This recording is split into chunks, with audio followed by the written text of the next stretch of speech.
অধ্যায় 431 ডুবন্ত মানুষের খড়কুটো আঁকড়ে ধরা উচিত নয়। ক্লাইনের প্রশ্ন শুনে এমলিন হোয়াইট ভয়ে লাফিয়ে উঠল। সে তাকে ভালো করে মেপে নিল। তারপর সে বলল, তুমি আমার ধারণার চেয়েও বেশি ধনী।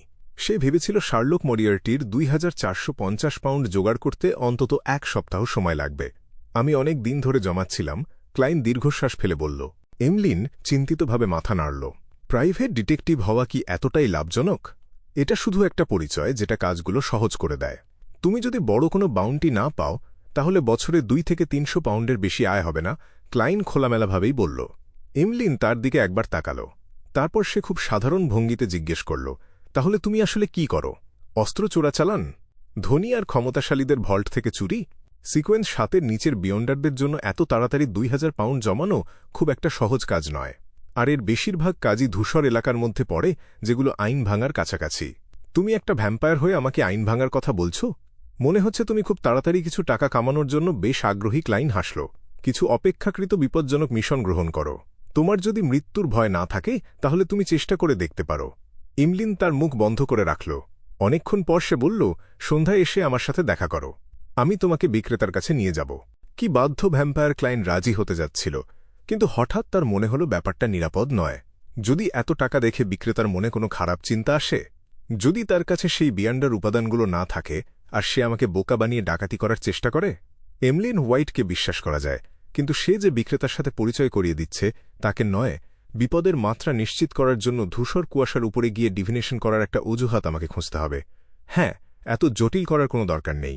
এর চেয়ে ভালো একটা উপায় আছে। কিছুক্ষণ চিন্তা করার পর ক্লাইন এমলিনের দিকে ঘুরে তাকাল। না, তুমি একাই যাও। আমি তোমাকে 1000 পাউন্ড জমা হিসেবে দেব। তুমি সেই 2টো উপাদান হারভেস্ট চার্চে নিয়ে আসবে। সেগুলো নিশ্চিত করার পর আমি বাকি টাকাটা দিয়ে দেব। আমার বিশ্বাস বিক্রেতা এই পদ্ধতি মেনে নেবে। এটা একটা মহান স্যাঙ্গুইনের প্রতি বিশ্বাস দেখাবে। প্রশংসা শুনে এমলিন নিজের অজান্তেই তার চিবুক উঁচু করল। এইভাবে লেনদেন করতে কোনো সমস্যা নেই। এই কথা বলে সে হেসে উঠল।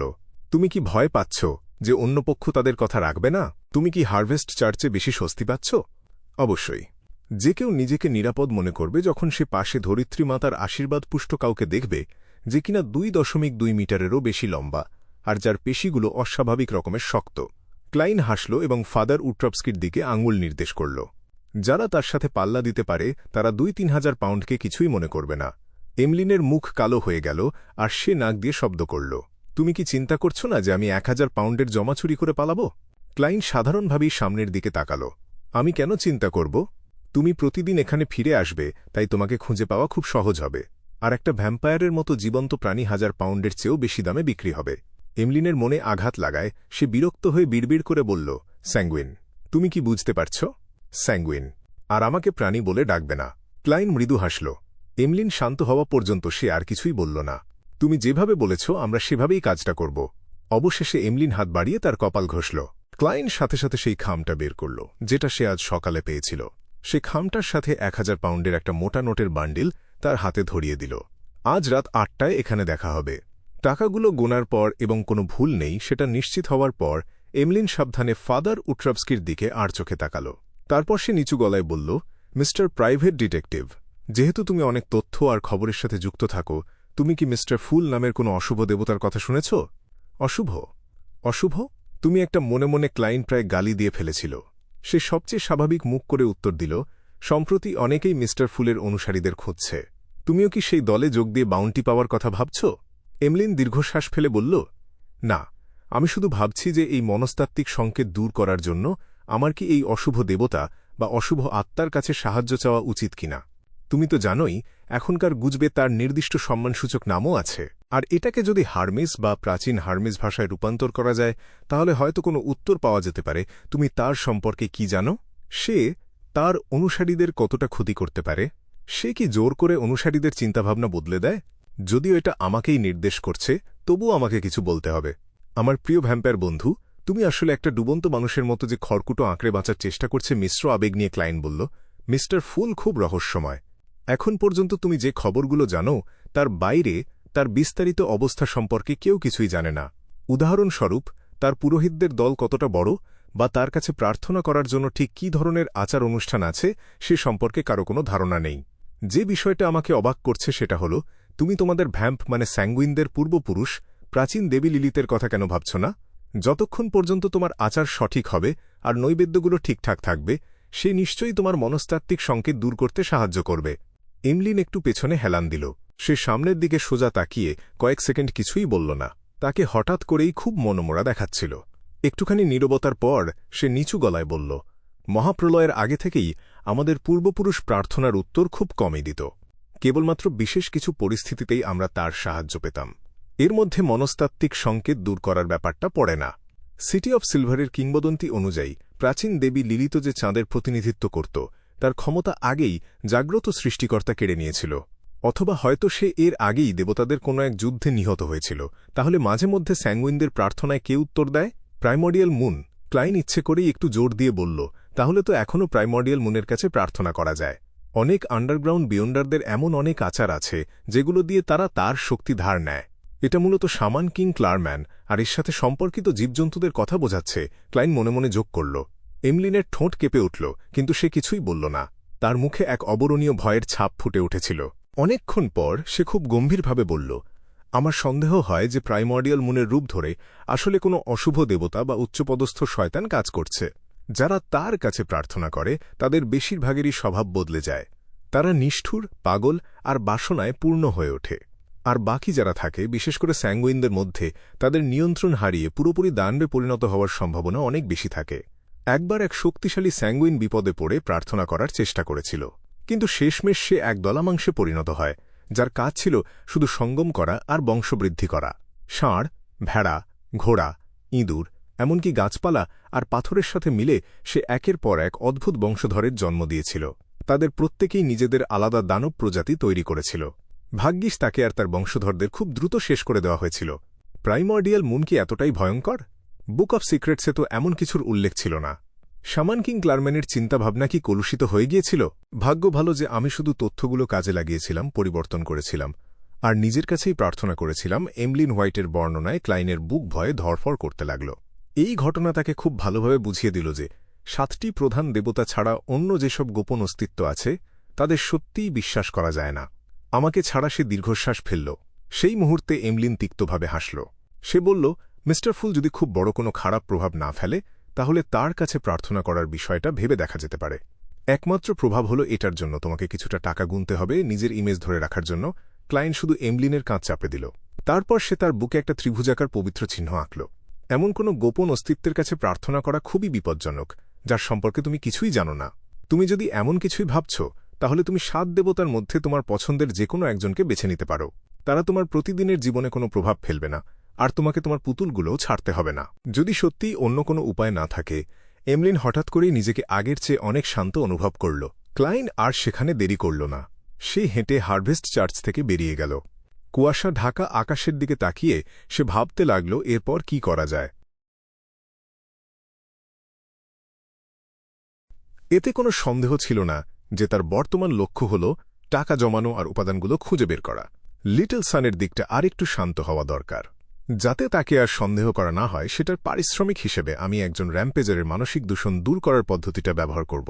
ডিপসি নাগার চুলের ব্যাপারটা মিস্টার হ্যাংম্যানের ওপর ছেড়ে দেওয়া যেতে পারে। হিউম্যান স্কিন্ড শ্যাডোর বৈশিষ্ট্যের জন্য আমাকে নিজের ওপরই নির্ভর করতে হবে। এমলিন হোয়াইট আর আই অফ উইজডম। মিস্টার স্ট্যান্টনের কাছ থেকে গত 1 মাসের বেশি সময় ধরে কোনো খবরই পাওয়া যায়নি। আমাকে এখন অন্য কোনো উপায় খুঁজতে হবে। হ্যাঁ, বেশ অনেক দিন হয়ে গেল। খুব সম্ভবত রোজ স্কুল অফ থটের সেই হাই সিকোয়েন্স বিয়ান্ডার এখন ব্রেভহার্টস বারে আর অত কড়া নজর রাখছে না। আমি আজ সন্ধ্যায় সেখানে গিয়ে দেখব মিস শ্যারন আর ম্যারিকের সাথে যোগাযোগ করা যায় কিনা। ক্লাইন দ্রুত একটা ফোন দিয়ে আটল। ব্রেভহার্টস বারে যাওয়ার জন্য তাকে প্রথমে ইস্ট বড়োতে যেতে হবে। ব্ল্যাক পাম স্ট্রিটে সে যে 1 রুমের অ্যাপার্টমেন্ট ভাড়া নিয়েছিল, সেখানে গিয়ে তাকে তার পোশাক বদলাতে হবে। এই কথা ভেবে সে রাস্তার উল্টো দিকের ঘোড়ার গাড়ির স্ট্যান্ডের দিকে এগিয়ে গেল।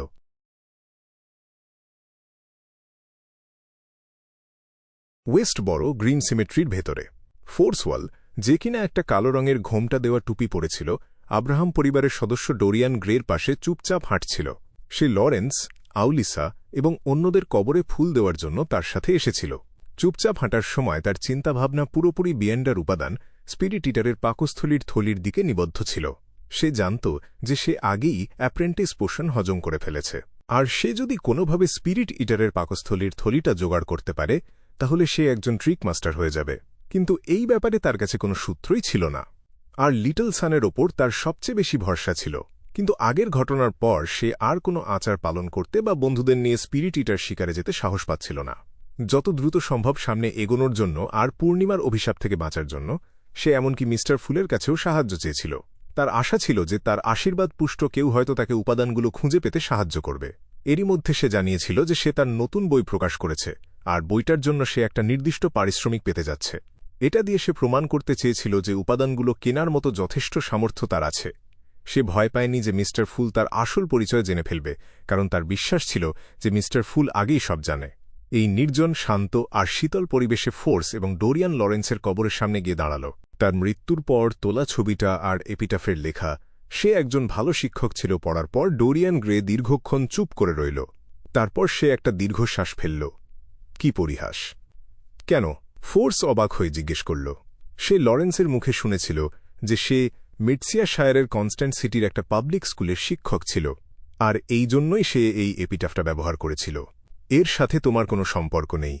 এর সম্পর্ক আমাদের পরিবারের সাথে। ডোরিয়ান নিজেকে তাচ্ছিল্য করে হাসল এবং ফুলগুলো নামিয়ে রাখার জন্য নিচু হল। সোজা হয়ে দাঁড়ানোর পর সে সোজা সামনের দিকে তাকাল। হঠাৎ সে বলে উঠল, ফোর্স, তুমি কি একজন বিয়ন্ডার হতে চাও? ঠিক যেমনটা আমি আমার চিঠিতে বর্ণনা করেছিলাম।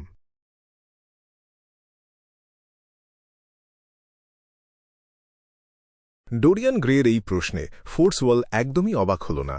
গত 1 মাস ধরে ডোরিয়ানের সাথে যোগাযোগ রাখার পর সে এটার জন্য প্রস্তুতি ছিল।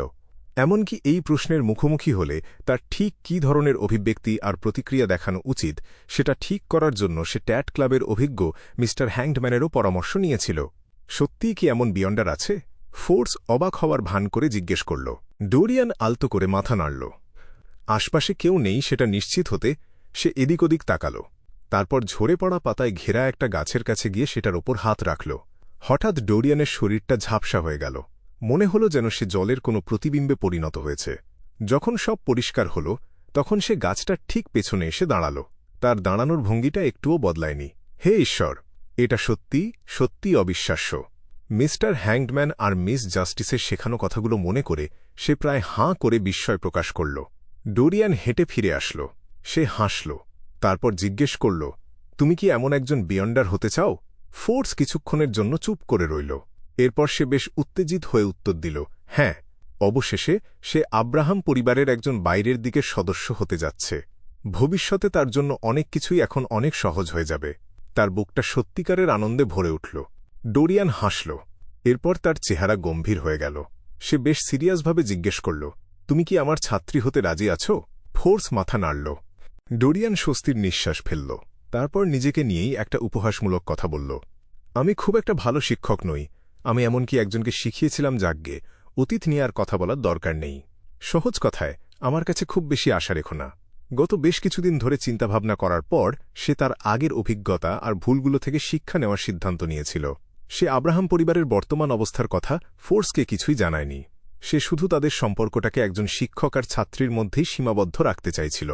এতে করে অন্য পক্ষের মানুষটা যে তাদের পরিবারের বেঁচে থাকা সামান্য কিছু জাদুকরী জিনিসের প্রতি লোভ করবে, সেই চিন্তাটা আর তাকে করতে হবে না। না, আধ্যাত্মিকতা নিয়ে আপনার ব্যাখ্যাগুলো সত্যিই চমৎকার, মিস্টার গ্রে। ওহ না, মানে শিক্ষক। ফোর্স দ্রুত তাদের মধ্যকার সম্পর্কটা নিশ্চিত করল। ডোরিয়ান সমাধির পাথরটার দিকে তাকাল। সে মাথা নাড়ল আর একটা দীর্ঘশ্বাস ফেলল। আমি আর কোনো ছাত্র নেওয়ার কথা ভাবিনি, কিন্তু তোমার মহৎ চরিত্র আমাকে প্রভাবিত করেছে। যদি অপ্রত্যাশিত কিছু না ঘটে, তবে আজকেই আমি তোমাকে সেই নির্দিষ্ট পোষণটা দিতে পারব। আজকেই? ফোর্স অবাক হয়ে জিজ্ঞেস করল। যখন সে ডোরিয়ান গ্রেকে আনতে ব্যাকলুন স্টেশনে গিয়েছিল তখন সে খেয়াল করেছিল যে তার হাতে শুধু একটা ছোট স্যুটকেস ছিল। সেটাতে শুধু কয়েক জোড়া জামাকাপড় ধরানোর মতোই জায়গা ছিল। তার কাছে যে কোনো বিয়ন্ডার উপাদান ছিল তার কোনো প্রমাণই দেখা যায়নি। ব্যাকলুন্ডে কি তার নিজস্ব কোনো উৎস আর যোগাযোগ আছে যেগুলো আব্রাহাম পরিবারের নিজস্ব? ফোর্স মনে মনে একটা অস্পষ্ট ধারণা করার চেষ্টা করল। তার আসল পরিকল্পনা ছিল তাদের মধ্যকার দূরত্বের অসুবিধার সুযোগ নেওয়া। সে চেয়েছিল অ্যাপ্রেন্টিস পোষণের বিয়ন্ডার উপাদানগুলো বিক্রি করে দিতে। তারপর তাকে গিয়ে বলবে যে সে সফলভাবে একজন বিয়ন্ডার হিসেবে নিজেকে উন্নত করেছে। এভাবে সে বেশ ভালো পরিমাণ নগদ টাকা হাতে পেয়ে যেত। সাথে আবার অ্যাপ্রেন্টিস পোষণ খেয়ে সেটা হজম করার জন্য সময় নষ্ট করার ভয়ঙ্কর পরিণতি থেকেও বেঁচে যেত। কোনোরকম ব্যাখ্যা না দিয়েই ডোরিয়ান অন্যদিকে আঙুল দিয়ে দেখাল, চলো আগে লবারো আর মিসেস আউলিসাকে দেখে আসি। তারা ঘুরে দাঁড়াল। গ্রিম সিমেট্রি ছেড়ে তারা চেরুড বড় সেই বাড়িটাতে ফিরে আসলো যেটা ফোর্স আর শিও দেরেচা ভাড়া নিয়েছিল। গত প্রায় 1 মাস ধরে শিও প্রতিদিন সকালে বের হতো আর অনেক রাতে ফিরত। সে শেরিফ হিসেবে নিজেকে উন্নত করেছিল আর এখন তার মাথার ওপর থাকা বিশাল ঋণ শোধ করার চেষ্টা করছিল। সে যে কোনো মূল্যে পাওয়া যায় এমন সব বাউন্টি জোগাড় করার জন্য আপ্রাণ চেষ্টা করছিল। তাই দুপুরবেলা যে সে বাড়িতে থাকবে না সে বিষয়ে কোনো সন্দেহ ছিল না। এখানে কি কোনো শান্ত ঘর আছে? ডোরিয়ান স্বাভাবিকভাবেই এদিক ওদিক তাকাল। অনেক আছে। ফোর্স তার নতুন শিক্ষককে একতলার অ্যাক্টিভিটি রুমে নিয়ে গেল। ডোরিয়ান ঘরটা ঘুরে দেখল। চারপাশটা পরীক্ষা করে সে ফোর্সকে গাঢ় লাল চন্দন কাঠ মেশানো একটা মোমবাতি জ্বালাতে বলল। সে দরজাটা বন্ধ করল আর পর্দাগুলো টেনে দিল। সে মোমবাতিটার কাছে হেঁটে গেল। তারপর সে 2 বোতল এসেনশিয়াল অয়েল আর কিছু সাধারণ ভেষজ গুঁড়ো বের করল। কোনো আচার অনুষ্ঠান করছে নাকি? এখানে তো 3টে মোমবাতি থাকার কথা, তাই না? ফোর্স কৌতূহল নিয়ে পাশ থেকে সব দেখছিল। পরিবেশটার কারণে সে যেন একটু ঘাবড়ে গিয়েছিল, তাই সে হুট করে মুখ খুলল না। আচারের প্রথম অংশটা শেষ করার পর ডোরিয়ান 1 পা পিছিয়ে আসল। তারপর বেশ গম্ভীর চেহারা নিয়ে সে প্রাচীন হার্মিস ভাষায় কথা বলতে শুরু করল। আমি আমার নিজের নামে ডাকছি। ঊর্ধ্বজগতে ঘুরে বেড়ানো বিশেষ স্পিরিট বডি, মিউজিক ভালোবাসে এমন শূন্যতার প্রাণী ডোরিয়ান গ্রে আব্রাহামের চুক্তিবদ্ধ সঙ্গী। হুস! অ্যাক্টিভিটি রুমে হঠাৎ করেই একটা দমকা হাওয়া বয়ে গেল। একটা কান্নার মতো শব্দের সাথে কাঁপতে থাকা মোমবাতির শিখাগুলো গাঢ় নীল রং ধারণ করল। আলোর বলয়গুলো খুব দ্রুত ছড়িয়ে পড়ল। সেগুলো মিলে এমন একটা দরজা তৈরি করল যেটা সাধারণ কোনো ধারণার বাইরে। সেই আলোর বৃত্তের নিচ থেকে একটা আধা ভ্রম আর আধা বাস্তব বস্তুর গোলা উড়ে বেরিয়ে আসল। এর পুরো শরীরটা দুধের মতো সাদা রঙের ছিল। তার কোনো চোখ, নাক, হাত বা পা কিছুই ছিল না। শুধু তার শরীরের ওপরে মুখের মতো দেখতে একটা ফাটা অংশ খোলা ছিল। ডোরিয়ান হাসল। সে মুখ খুলে খুব মিষ্টি একটা লোকজ ঘুমপাড়ানি গান গুনগুন করে গাইতে লাগল। সেই গোলাটা ডানে বামে দুলতে লাগল। তাকে দেখে মনে হল সে যেন ভীষণ তৃপ্ত। গান গুনগুন করা শেষ হলে ডোরিয়ান তার হাতটা বাড়িয়ে দিল। ম্যালমাউথ, পরশুদিন তোমার কাছে যে জিনিসগুলো জমা রেখেছিলাম সেগুলো আমাকে দাও। গোলাটা লাফাতে লাগল। হঠাৎ তার শরীরটা ফুলে উঠল আর সে তার মুখটা অনেক বড় করে হাঁ করল। তারপর সে 2টো বিয়ন্ডার উপাদান উগড়ে দিল। উপাদানগুলো থেকে একটা অদ্ভুত আলো ঠিকরে বেরোচ্ছিল। এমনটাও যে করা সম্ভব। ফোর্স অবাক হয়ে তাকিয়ে রইল। ডোরিয়ান অ্যাপ্রেন্টিস পোষণের মূল উপাদানগুলো লুফে নিল। সে তার ডাক বাতিল করল আর আচারটা শেষ করল। সে ফোর্সের দিকে ঘুরে তাকাল আর হাসল। এমনকি স্পিরিট ওয়ার্ল্ডেও ম্যালমাউথের মতো শূন্যতার প্রাণীরা খুবই বিরল। সাধারণ পরিস্থিতিতে ডাকার কোনো আচার দিয়ে তাদের খুঁজে পাওয়া যায় না। যথেষ্ট উচ্চ সিকোয়েন্সের কোনো বয়স্ক মানুষকে স্পিরিট ওয়ার্ল্ডে প্রবেশ করতে হয়। দীর্ঘ সময় ধরে খোঁজার পর তাদের একজনের সাথে চুক্তি করতে হয়। এভাবেই তার পরের বংশধররা তাদের নির্দিষ্ট নাম ধরে ডেকে একটা আচার সম্পন্ন করতে পারে। এই শূন্যতার প্রাণী আসার পর একটা নতুন চুক্তি করা যায়। এতে করে তারা নিজেদের সাথে ঘনিষ্ঠভাবে যুক্ত হয়ে যায় আর অন্য কেউ তাদের ডাকতে পারে না। তাহলে ব্যাপারটা এমন শুনতে বেশ মজার লাগছে। ফোর্স একেবারে মন থেকে কথাটা বলল। সে ভবিষ্যতের কথা ভেবে রোমাঞ্চিত না হয়ে পারল না। যদি পূর্ণিমার রাতের অভিশাপের কথা না ভাবি অথবা সাধারণ বিয়ন্ডারদের কিভাবে দমিয়ে রাখা হচ্ছে আর তারা কিভাবে প্রতিনিয়ত বিপদের মুখোমুখি হচ্ছে সেটা ভুলে যায়, তাহলে এই চমৎকার পৃথিবীটা ঘুরে দেখাটাই হবে সবচেয়ে আনন্দের ব্যাপার। আমি আশা করি একদিন সত্যিই আমি স্পিরিট ওয়ার্ল্ডে ঘুরে বেড়াতে পারব। ডোরিয়ান একটু হেসে উত্তর দিল। ম্যালমাউথের সবচেয়ে বড় ক্ষমতা হল সে নিজের পেটের ভেতর অনেক জিনিস অক্ষত অবস্থায় গিলে রাখতে পারে। এটা অনেকটা একটা মোবাইল আর লুকানো গুদামের মতো, যেটা প্রায় কেউই খুঁজে পাবে না। অবশ্যই সে খুব বেশি জিনিস জমা রাখতে পারে না, কারণ তার পেটে জায়গা বেশ সীমিত। তাছাড়া মিউজিকে কোনো প্রতিভা নেই এমন মানুষদের সে পছন্দ করে না। এমন মানুষের সাথে চুক্তি করতে সে সরাসরি মানা করে দেয়। যাই হোক, আমি অন্তত বিনা বাজাতে পারি। ফোর্স স্বস্তির নিঃশ্বাস ফেলার ঠিক পরপরই ডোরিয়ান তাকে একটা কালো স্টুপট নিয়ে আসতে বলল। সে বুঝতে পারল যে সে ঠিক এখানেই আর এখনই পোষণটা তৈরি করতে যাচ্ছে। ফোর্স তার মুখের অভিব্যক্তি ঠিক রাখল, কিন্তু তার মন পাগলের মতো প্রার্থনা করছিল যেন কোনো একটা দুর্ঘটনা ঘটে যায়। আমি আর অ্যাপ্রেন্টিস পোষণ খেতে চাই না। এতে অনেক সময় নষ্ট হবে। যদি আগে জানতাম যে এমনটা হবে তাহলে আমি আরেকটু সত্যি কথাই বলতাম। এখন সত্যিটা বলার আর কোনো সময় নেই। শিক্ষক গ্রে নিশ্চয়ই ভবিষ্যৎ দেখার কোনো চেষ্টা করেছিল, কিন্তু ফলাফলে কোনো গোলমাল হয়েছিল। এখন স্বীকার করার অর্থ হল আমার পেছনে কোনো শক্তিশালী মানুষ আছে অথবা কেউ আমাকে প্ররোচিত করছে। তার এই সব ভাবনার মাঝেই সে দেখল ডোরিয়ান ঘুরে দাঁড়াল আর তাকে বুদবুদ করতে থাকা একটা পোষণের বোতল ধরিয়ে দিল। এটা খেয়ে নাও আর তুমি একজন বিয়ন্ডার হয়ে যাবে। ডোরিয়ান একটা স্বাভাবিক কিন্তু বেশ লোভনীয় সুরে বলল। তারপর সে তাকে আশ্বস্ত করল, চিন্তা করো না, আমি এখানে থাকতে কোনো সমস্যা হবে না। ঠিক আছে। ফোর্স দাঁতে দাঁত চেপে অ্যাপ্রেন্টিস পোষণটা হাতে নিল। তারপর এক ঢোকেই পুরোটা গিলে ফেলল। একই সাথে তার মাথায় একটা চিন্তা বিদ্যুতের মতো খেলে গেল, সততাই সর্বোৎকৃষ্ট পন্থা।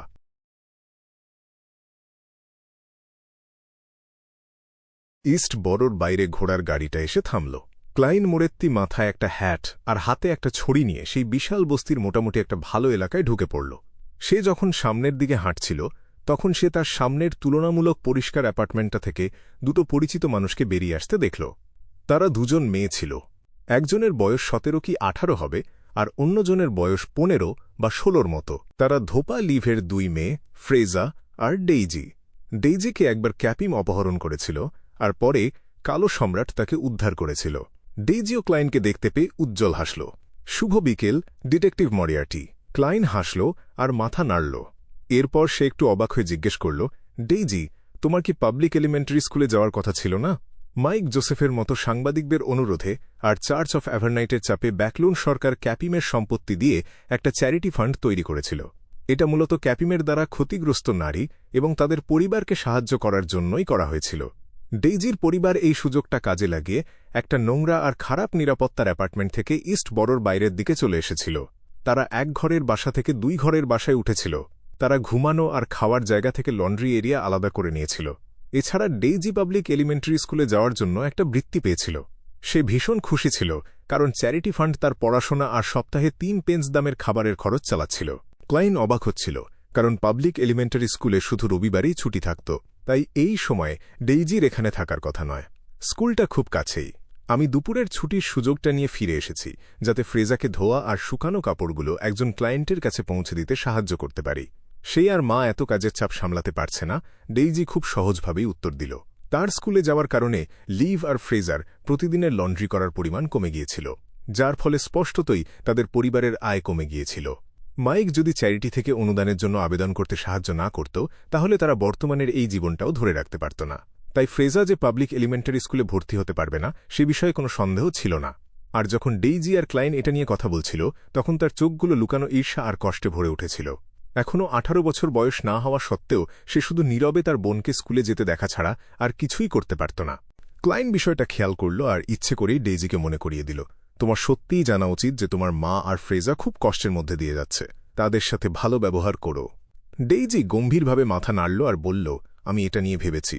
সবকিছু একটু ঠিকঠাক হয়ে গেলে আমি সারাদিন যা শিখি তা রাতে আর রবিবারে ফ্রেজাকে শেখাব। আমিই হব তার একমাত্র গৃহশিক্ষক। ফ্রেজা হঠাৎ কয়েকবার চোখের পলক ফেলল। সে তার মাথা নিচু না করে পারল না। দারুণ, খুব ভালো কথা। ক্লাইন বেশ ফুরফুরে মেজাজে তাদের বিদায় জানানোর আগে তার প্রশংসা করল। তারপর সে অন্য একটা রাস্তায় ঘুরে গেল। সে ব্ল্যাক পাম স্ট্রিটে গেল তার শ্রমিকের পোশাক বদলাতে। যে অ্যাপার্টমেন্টে সে একটা ঘর ভাড়া নিয়েছিল, সেখান থেকে বের হওয়ার ঠিক পরপরই সে একজন বয়স্ক প্রৌঢ় ব্যক্তিকে হেঁটে আসতে দেখল। লোকটা খুব দয়ালু চেহারায় জিজ্ঞেস করল, মহাশয়, আপনি কি আদি সৃষ্টিকর্তার কথা শুনেছেন?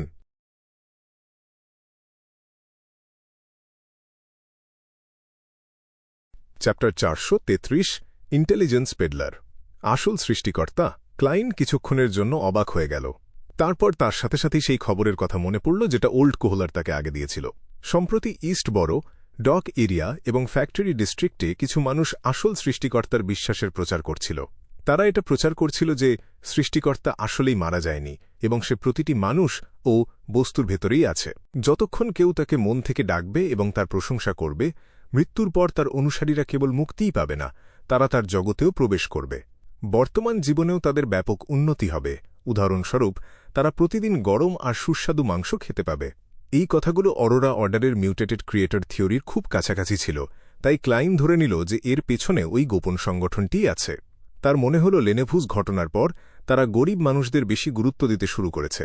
রাস্তায় রাস্তায় মানুষ ডাকার মতো এত অহংকারী তারা কবে হল? ক্লাইন একটু ইতস্তত করে বলল, আমি এটার কথা শুনেছি। সেই পরিপাটি পোশাক পরা মাঝবয়সী লোকটা সাথে সাথেই হাসল। তাহলে তুমি কি আসন্ন ধ্বংসের কথা জানো? তুমি কি জানো যে আসল সৃষ্টিকর্তা তার অনুসারীদের বাঁচানোর জন্য একটা নিরাপদ জায়গা তৈরি করবে? কিছুক্ষণের জন্য ক্লাইন ভাবল যে সে স্রোতে গা ভাসিয়ে দেবে এবং আস্তে আস্তে অরোরা অর্ডারের পেরিফেরি সংগঠনে ঢুকে পড়বে। এতে মিস্টার ফুলের অনুসারীদের খোঁজার প্রতিশোধ নিতে সে সঠিক প্রমাণ ও সূত্র সংগ্রহ করতে পারবে। কিন্তু ভালোভাবে ভেবে দেখার পর তার মনে হল এটা বেশি বিপজ্জনক। কোনো সফলতার নিশ্চয়তা ছাড়া একা এমন কিছু করা তার জন্য বেশ ক্লান্তিকর এবং ঝামেলার ছিল। শেষ পর্যন্ত সে বর্তমান পরিস্থিতির কথা মেশিনারি হাইভ মাইন্ডকে জানানো এবং এটা সামলানোর দায়িত্ব সরকারি সংগঠনগুলোর উপর ছেড়ে দেওয়ার সিদ্ধান্ত নিল। সমস্যাটা নিয়ে পুরোটা ভাবার পর ক্লাইনের চেহারা সাথে সাথেই গম্ভীর হয়ে গেল। আমি জানি না, আর আমি জানতেও চাই না। সে মাঝবয়সী লোকটার চিৎকার এড়িয়ে দ্রুত সামনে এগিয়ে গেল। ইস্টবড়ো থেকে বের হওয়ার পথে সে সাবধানে লক্ষ্য করল এবং দেখল যে অফ সিজন আর টেক্সটাইল মেশিনের কারণে চাকরি হারানো শ্রমিকরা একসাথে জড়ো হয়ে আছে। অচেনা কিছু মানুষ তাদের সান্ত্বনা দিচ্ছিল এবং তাদের কাছে প্রচার করছিল। ইস্টবড়ো, ডক এরিয়া এবং ফ্যাক্টরি ডিস্ট্রিক্টের তদন্ত 2 মাস আগেই শেষ হয়েছে। 3টি চার্চ এবং পার্লামেন্ট এখনও কেন কোনো কার্যকর ব্যবস্থা নেয়নি? তারা নিশ্চয়ই এই বিষয়টাকে আরও বেশি গুরুত্ব দিচ্ছে। বর্তমান পরিস্থিতি তাদের চোখে না পড়াটা অসম্ভব। এটা কি বড় কোনো মাছ ধরার ফাঁদ? এটা খুব ঝুঁকিপূর্ণ এবং সহজেই হাতের বাইরে চলে যেতে পারে। ক্লাইন মনে মনে এসব ভাবতে ভাবতে নিজের ক্যাবটা ঠিক করে ইস্টবড়ো থেকে বেরিয়ে সোজা বেকলুন্ড ব্রিজ এলাকার দিকে চলে গেল। দুপুরে ব্রেভার্টস বার মাত্র খুলেছিল এবং সেখানে প্রায় কোনো মাতাল ছিল না। শুধু আশেপাশের ব্যস্ত শ্রমিকরা ভেতরে এসে সাধারণ দুপুরের খাবার খাচ্ছিল। ক্লাইন তাদের সাথে মিশে গেল এবং পোর্ক সসেজ দিয়ে গমের রুটি আর 1 গ্লাস সাউথভিল বিয়ারের পেছনে 10 পেন্স খরচ করে নিজেকে বেশ ধনী হিসেবে তুলে ধরল। আয়েশ করে পেট ভরানোর পর আর বিয়ার শেষ করে সে বারটেন্ডারের দিকে তাকাল। কাসপার স্কালিনিন কি এখানে আছে? সে সুযোগ বুঝে তার সাধারণ গুলিগুলো কিছুটা ভরিয়ে নেওয়ার পরিকল্পনা করেছিল। বারটেন্ডার তার দিকে একবার তাকাল। মনে হচ্ছে তুমি বেশ কিছুদিন এখানে আসনি। কাসপার্স মারা গেছে। শোনা যায় রাতে ঘুমানোর সময় সে একটু অস্থির ছিল, নিজেকে শক্ত করে পেঁচিয়ে ধরেছিল এবং শেষ পর্যন্ত দম বন্ধ হয়ে মারা যায়। হে হে হে, আমি আসলে এই ধরনের কথায় বিশ্বাস করি না। এমন কথা আমি শুধু ভূতের গল্পেই শুনেছি, কিন্তু সাদা কালো ইউনিফর্ম পরা পুলিশগুলো এটাই বলে। দম বন্ধ হয়ে মারা গেছে, এটা তো মিস্টিকবাদের মতো শোনাচ্ছে। এটা কি এই কারণে যে রোজ স্কুল অফ থটের হাই সিকোয়েন্স বিয়ন্ডার শ্যারন আর ম্যারিককে খুঁজে না পেয়ে রাগ মেটানোর জন্য কাউকে খুন করার সিদ্ধান্ত নিয়েছে? একজন হাই সিকোয়েন্স বিয়ন্ডারের আচরণ কি এমন হয়? তার মানে কাসপার শ্যারনের সাথে যোগাযোগ করতে পারেনি, হয়তো তারা আগেই বেকলুন্ড ছেড়ে চলে গেছে। কাসপার্স বিয়ন্ডার জগতের বিপদের জন্য প্রস্তুত ছিল না। আমি হলে আর কখনোই ব্রেভার্টস বারে ফিরে আসতাম না। আমি আমার জমানো সব টাকা নিয়ে পরিবেশ পরিবর্তনের জন্য অন্য কোনো শহরে চলে যেতাম। তবে সাধারণ পরিস্থিতিতে একজন হাই সিকোয়েন্স বিয়ন্ডার এমন সাধারণ মানুষদের নিয়ে মাথা ঘামায় না। খুব বেশি হলে তারা পরিণতির কথা না ভেবে জোর করে কোনো মিডিয়ামশিপ রিচুয়াল করতে পারত। স্বার্থপর রোজ স্কুল অফ থট থেকে যেমনটা আশা করা যায়। ভাবতেই অবাক লাগে যে একজন হাই সিকোয়েন্স বিয়ন্ডার সত্যিই এমন কিছু করতে পারে। অবাক হওয়ার পাশাপাশি ক্লাইন সেই ব্ল্যাক মার্কেট অস্ত্র ব্যবসায়ীর জন্য কিছুটা দুঃখও পেল। বারটেন্ডার একটা গ্লাস মুছতে মুছতে বলল, তুমি যদি কিছু কিনতে চাও তবে একজন নতুন ডিলার আছে। কে? ক্লাইন কথায় কথায় জিজ্ঞেস করল। ওল্ড ম্যান, সে 3 নম্বর বিলিয়ার্ড রুমে আছে। বারটেন্ডার না তাকিয়েই বলল। ক্লাইন সাথে সাথেই উঠে দাঁড়াল এবং আস্তে আস্তে সেই পরিচিত জায়গাটার দিকে হেঁটে গিয়ে আনলক করা দরজায় টোকা দিল। ভেতরে আসো, একটা আওয়াজ ভেসে আসল। এই কণ্ঠস্বরটা একটু পরিচিত মনে হচ্ছে। ক্লাইন দরজা ঠেলে ভেতরে তাকাল। টেবিলের পাশে এমন একটা ছেলে দাঁড়িয়েছিল যাকে খুব বেশি বয়স্ক মনে হচ্ছিল না। তার পরনে একটা পুরনো ওভারকোট, একটা বাদামি বোলার হ্যাট এবং তার চোখগুলো ছিল উজ্জ্বল লাল রঙের। সে ছিল ইয়ান, বেকলুন্ডে প্রথম আসার পর যার সাথে ক্লাইনের দেখা হয়েছিল। সেই সময় তাকে ডিটেকটিভ জরিয়েল ভিক্টর লি এর নিখোঁজ হওয়ার কেস দেওয়া হয়েছিল এবং শেষ পর্যন্ত সে 3rd জেনারেশন ডিফারেন্স মেশিনের পাণ্ডুলিপি নিয়ে দ্বন্দ্বে জড়িয়ে পড়েছিল। লোয়েন কিংডমে পাঠানো ইন্টিসের অ্যাম্বাসেডর বেকারল্যান্ড জিন ম্যাডানকে অরোরা অর্ডারের মিস্টার একে দিয়ে খুন করানোর জন্য তাকে অনেক বড় মূল্য চোকাতে হয়েছিল। আপনি ডিটেকটিভ মরিয়ার্টি? ইয়ান চমকে উঠল। সে নিজেকে আরও বয়স্ক দেখানোর জন্য ইচ্ছাকৃতভাবে মুখের ওপর 2টো গোঁফ লাগিয়েছিল। ক্লাইন হেসে বিলিয়ার্ড রুমে ঢুকল এবং ঢোকার সময় দরজাটা বন্ধ করে দিল। অনেক দিন পর দেখা। প্রথমে ইয়ানকে এখানে দেখে এবং তাকে একজন ব্ল্যাক মার্কেট অস্ত্র ব্যবসায়ী হিসেবে পেয়ে সে অবাক হয়েছিল, কিন্তু তারপর সে ঘটনার পেছনের খুঁটিনাটিগুলো ভেবে দেখল এবং বুঝল যে এটা খুব একটা অস্বাভাবিক না। ক্লাইন ব্রেভার্টস বারে আসতে পেরেছিল এবং কাসপার স্কালিনিনকে খুঁজে পেয়েছিল শুধুমাত্র ইয়ানের পরিচয়ের কারণেই। এই কিশোর বয়সের ছেলেটা নিশ্চিতভাবেই এই আশেপাশে ভালো যোগাযোগ আছে।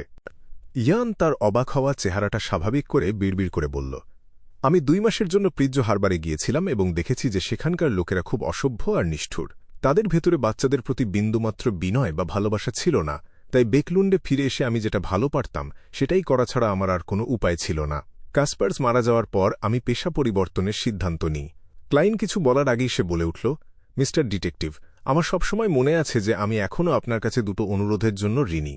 এত ব্যাখ্যার দরকার নেই, আর তুমি অতীতে কি করেছ তা নিয়েও আমার মাথা ব্যথা নেই। যদিও আমি সবসময় ভাবতাম যে এমআই থেকে তোমার পালিয়ে যাওয়াটা সন্দেহজনক, তবে এটা নিয়ে আমি খুব বেশি মাথা ঘামাইনি। ক্লাইন একটা কিউ স্টিক তুলে নিয়ে ইশারা করে বলল, ব্ল্যাক মার্কেটের অস্ত্র বেচাকেনার পাশাপাশি তুমি কি তথ্যও বিক্রি করো? হ্যাঁ। ইয়ান খুব শান্তভাবে উত্তর দিল, তুমি কি জানতে চাও? এটা ফ্রি। বেশ সোজা সাপটা আমার সাথে আগে যা হয়েছিল তার জন্য কি সে অনুতপ্ত? ক্লাইন কিউ স্টিকটা সামনের দিকে ঠেলে বলটাকে আঘাত করল এবং একটা লাল বল সোজা মাঝখানের পকেটে চলে গেল। বিন্দুমাত্র ভদ্রতা না দেখিয়ে সে সোজা হয়ে দাঁড়িয়ে বলল, সম্প্রতি সবাই মিস্টার ফুলের অনুসারীদের খুঁজছে। অনেক পুরস্কারও ঘোষণা করা হয়েছে। তোমার কাছে কি খবর আছে? ইয়ান কিছুক্ষণ ভেবে বলল, কিছুই না। আমার তো সন্দেহ হয় মিস্টার ফুলের কোনো অনুসারী আদৌ আছে কি না, কারণ কেউ কোনো সূত্রই খুঁজে পাচ্ছে না। এটাকেই বলে কামান দিয়ে বাতাস ওড়ানো। ক্লাইন একটা নিঃশব্দ আত্ম অবজ্ঞার হাসি হেসে জিজ্ঞেস করল, এছাড়াও আর একটা পুরস্কারের ঘোষণা আছে। মানুষ আজিক নামে একজন লেকচারারকে খুঁজছে। আমি জানতে চাই এই পুরস্কারের পেছনে কে আছে, যাতে বুঝতে পারি আমার এর সাথে জড়ানো উচিত হবে কিনা। হ্যাঁ, মানুষ খোঁজার কাজটা বেশ সময় সাপেক্ষ। ইয়ান সরাসরি কোনো উত্তর দিল না। সে চারপাশটা একবার দেখে নিয়ে গলার স্বর নামাল। এমআই9। এটা তো নিউমিনাস এপিস্কোপেট না। মনে হচ্ছে এটা আসলেই ইনসে জ্যাংউইলের সাজানো। সে কি মিস্টার আজিক আর এমআইনের মধ্যে দ্বন্দ্ব লাগানোর চেষ্টা করছে? হয়তো সে এমন কোনো গোপন কথা জানে যেটা তার জানা উচিত না। ক্লাইনের মাথায় একটার পর একটা চিন্তার ঝলক খেলে গেল। অবশেষে সে হেসে বলল, মনে হচ্ছে পুরস্কারটা ভুয়া হওয়ার ব্যাপারে আমাকে আর চিন্তা করতে হবে না, কিন্তু আমার ভয় হচ্ছে এমআইডের আজিককে খোঁজার কারণ হতে পারে সে হয়তো কোনো গোপন কথা জানে। তেমনটা হলে যেদিন আমি পুরস্কারটা পাব সেদিনই হয়তো আমার জীবনের শেষ দিন হবে।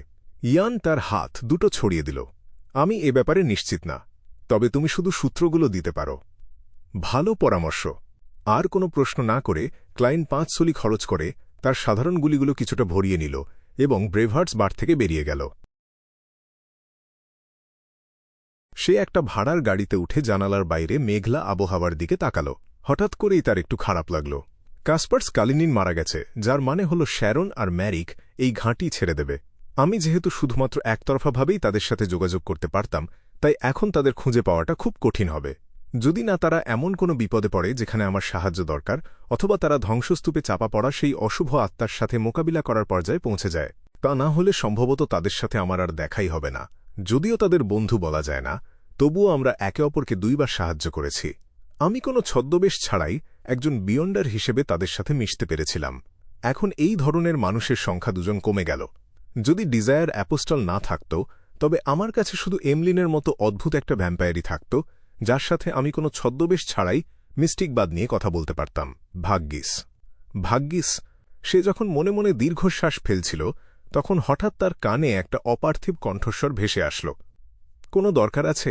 ক্লাইন সাথে সাথেই শিউরে উঠল এবং যখন দেখল তার সামনে কে বসে আছে, তখন সে হাঁফ ছেড়ে বাঁচল। সে বিরক্ত হয়ে হেসে বলল, শ্যারন, তুমি কি সবসময় এভাবেই হঠাৎ করে হাজির হও? একটা গথিক রাজকীয় পোশাক আর তার সাথে মানানসই একটা নরম কালো টুপি পরা শ্যারন গাড়ির অন্য পাশে শান্তভাবে বসেছিল, তার মুখটা আগের মতোই ফ্যাকাশে। আমি পরের বার জানালায় টোকা দেব। শ্যারন কোনো আবেগ ছাড়াই মাথা নাড়ল। সে প্রশ্নটার আর পুনরাবৃত্তি করল না, তবে সে একটু চুপচাপ ক্লাইনের দিকে তাকিয়ে রইল। হঠাৎ করে জানালায় টোকা দেওয়া, সেটাও তো সমান ভয়ঙ্কর। ক্লাইন হিউম্যান স্কিন শ্যাডো নিয়ে কথা বলতে কোনো তাড়াহুড়ো করল না, বরং সে জিজ্ঞেস করল, হাই সিকোয়েন্স বিয়ান্ডার কি চলে গেছে? হ্যাঁ, শ্যারন সংক্ষেপে বলল। ক্লাইন একটু স্বস্তি পেয়ে তাকে সতর্ক করে বলল, এটা একটা ফাঁদও হতে পারে। কথাটা বলতেই তার কিছু একটা মনে পড়ে গেল এবং সে তাড়াতাড়ি যোগ করল, আমি বুক অফ সিক্রেটস পড়া শেষ করেছি এবং অন্যান্য সূত্র থেকে আমি এই তথ্য পেয়েছি যে প্রাইমর্ডিয়াল মুনের কাছে প্রার্থনা করলে বিপদে পড়ার সম্ভাবনা আছে। এটা চেষ্টা না করাই ভালো। ঠিক আছে। শ্যারন জিজ্ঞেস করল না কেন। সে 1 সেকেন্ডের জন্য থেমে একটা অপার্থিব গলায় বলল, প্রাইমর্ডিয়াল মুন আর চেইন্ড গড মনে হয় একে অপরের ঘোর শত্রু। কারণ তারা সিকোয়েন্স পরিবর্তন করতে পারে, নাকি অন্য কোনো কারণ থাকতে পারে? ক্লাইন এসব ভাবতে ভাবতে আসল কথায় ফিরে আসল। শ্যারন, তুমি কি এমন কোনো জায়গার কথা জানো যেখানে হিউম্যান স্কিন শ্যাডোয়ের বৈশিষ্ট্য পাওয়া যায়? একটা পুতুলের মতো শ্যারন চুপচাপ তার কথা শুনল এবং তারপর মাথা নাড়ল।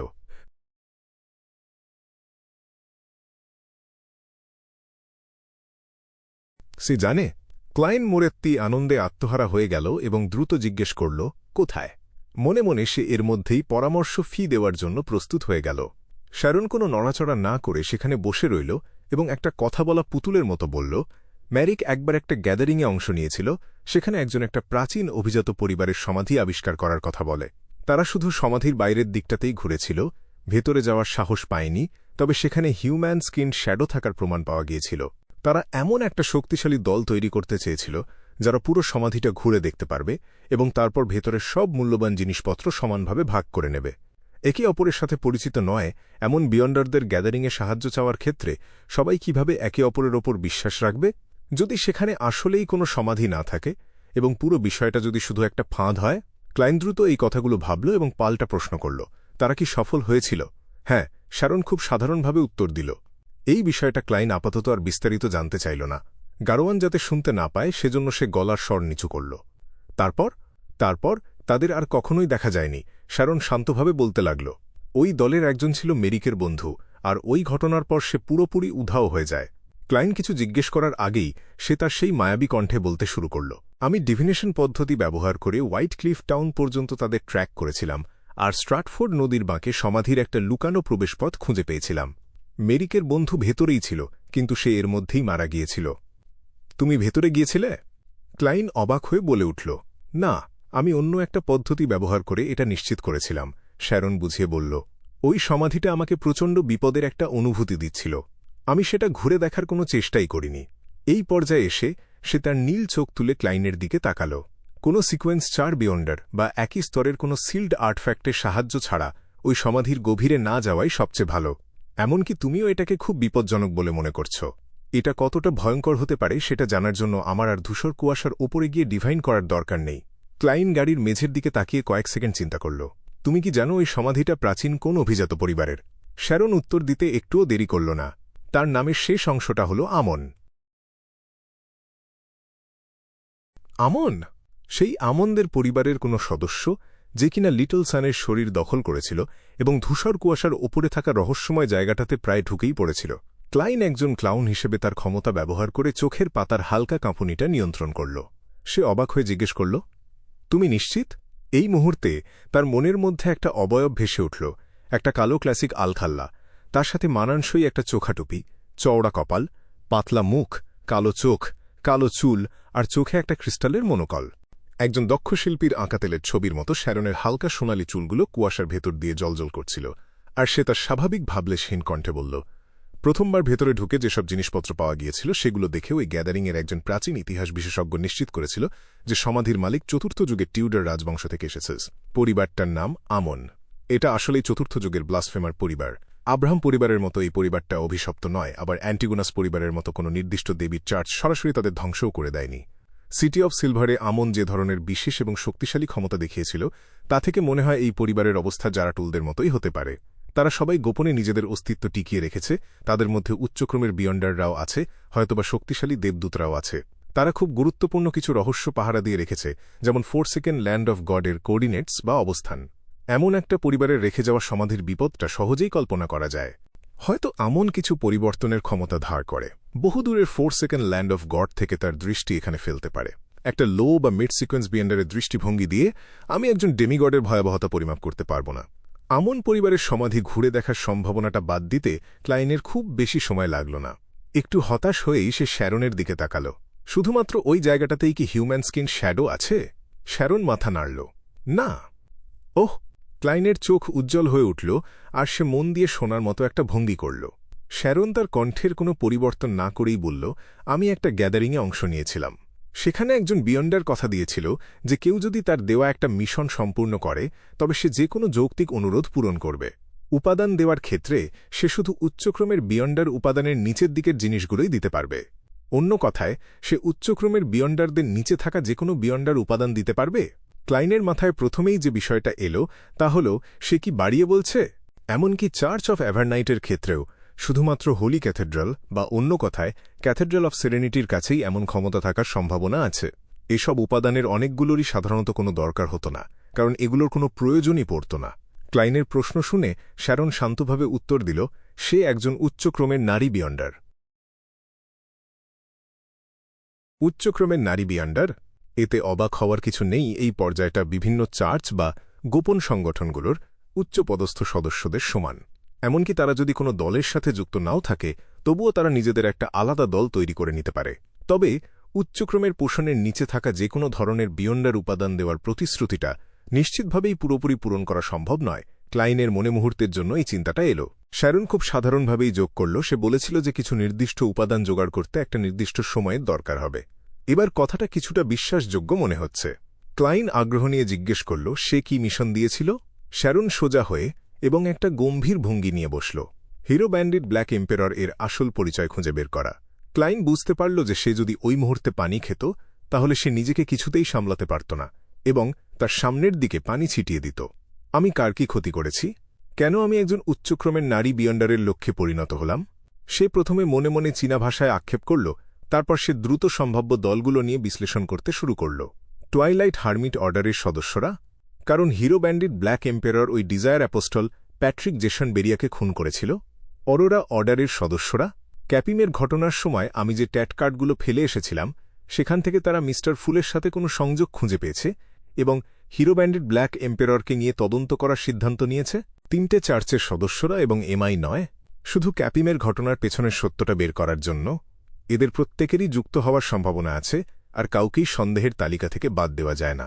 ক্লাইন তার চিন্তাভাবনার সময় কোনো অস্বাভাবিক আচরণ দেখাল না এবং জিজ্ঞেস করল কেন সে হিরো ব্যান্ডিট ব্ল্যাক এম্পেররের আসল পরিচয় নিয়ে তদন্ত করছে। কেউ জানে না, শ্যারন খুব সহজভাবে উত্তর দিল। ক্লাইন 2 সেকেন্ড চিন্তা করল এবং শব্দগুলো গুছিয়ে নিয়ে বলল, সে আসলে কেমন মানুষ? আমি জানতে চাই যে এই মিশনটা আমার নেওয়া উচিত হবে কিনা। শ্যারন 2 সেকেন্ডের জন্য চুপ করে রইল। মনে হলো সে কিছু একটা মনে করার চেষ্টা করছে। তারপর সে বর্ণনা করতে শুরু করল।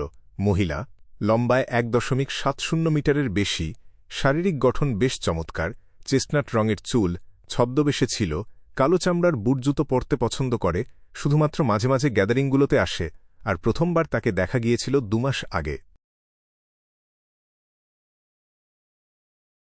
কালো চামড়ার বুট জুতো পরতে পছন্দ করে, মহিলা, উচ্চক্রমের নারী বিয়ন্ডার। যখন এই 3টে মূল শব্দ একসাথে করা হল তখন তা তাৎক্ষণিকভাবে ক্লাইনের স্মৃতির একটা নির্দিষ্ট অংশে নাড়া দিল। আগে যখন সে ব্ল্যাক এম্পেরর কার্ডটা চুরি করার জন্য রয়্যাল মিউজিয়ামে গিয়েছিল তখন সম্রাট রোজেল গুস্তাভের নতুনভাবে তৈরি করা পড়ার ঘরটাতে সে একজন রহস্যময় উচ্চক্রমের নারী বিয়ন্ডারের দেখা পেয়েছিল। সে তখন শুধু তার কালো চামড়ার বুট পরা পা দুটো দেখিয়েছিল, আর সে যখন পালাতে গিয়ে ধূসর কুয়াশার ক্ষমতা ধার করেছিল তখন মাস্টার কিরো পার্শ্বপ্রতিক্রিয়ার কারণে সে একটা জাইগ্যান্টিক ডেভিল ডগের সামনে গিয়ে পড়েছিল এবং সাহায্যের জন্য তাকে চিৎকার করতে হয়েছিল। এর ফলে শার্লক মরিয়ার্টিকে আবার সেই নারী ডেমিগডের মুখোমুখি হতে হয়েছিল। সে কেন হিরো ব্যান্ডিট ব্ল্যাক এম্পেররকে খুঁজবে? সে নিশ্চিতভাবে জেনে গিয়েছে যে চোর কার্ড অফ ব্লাসফেমি চুরি করেছে সে একটা স্পিরিট বডি, আর সে এটাও জানে যে একটা স্পিরিট বডি যদি ব্ল্যাক এম্পেরর কার্ড বহন করে আর ধারণ করে তাহলে কি হতে পারে। তাই একই রকম বৈশিষ্ট্যের কারণে সে কি হিরো ব্যান্ডিট ব্ল্যাক এম্পেররকে টার্গেট করেছে?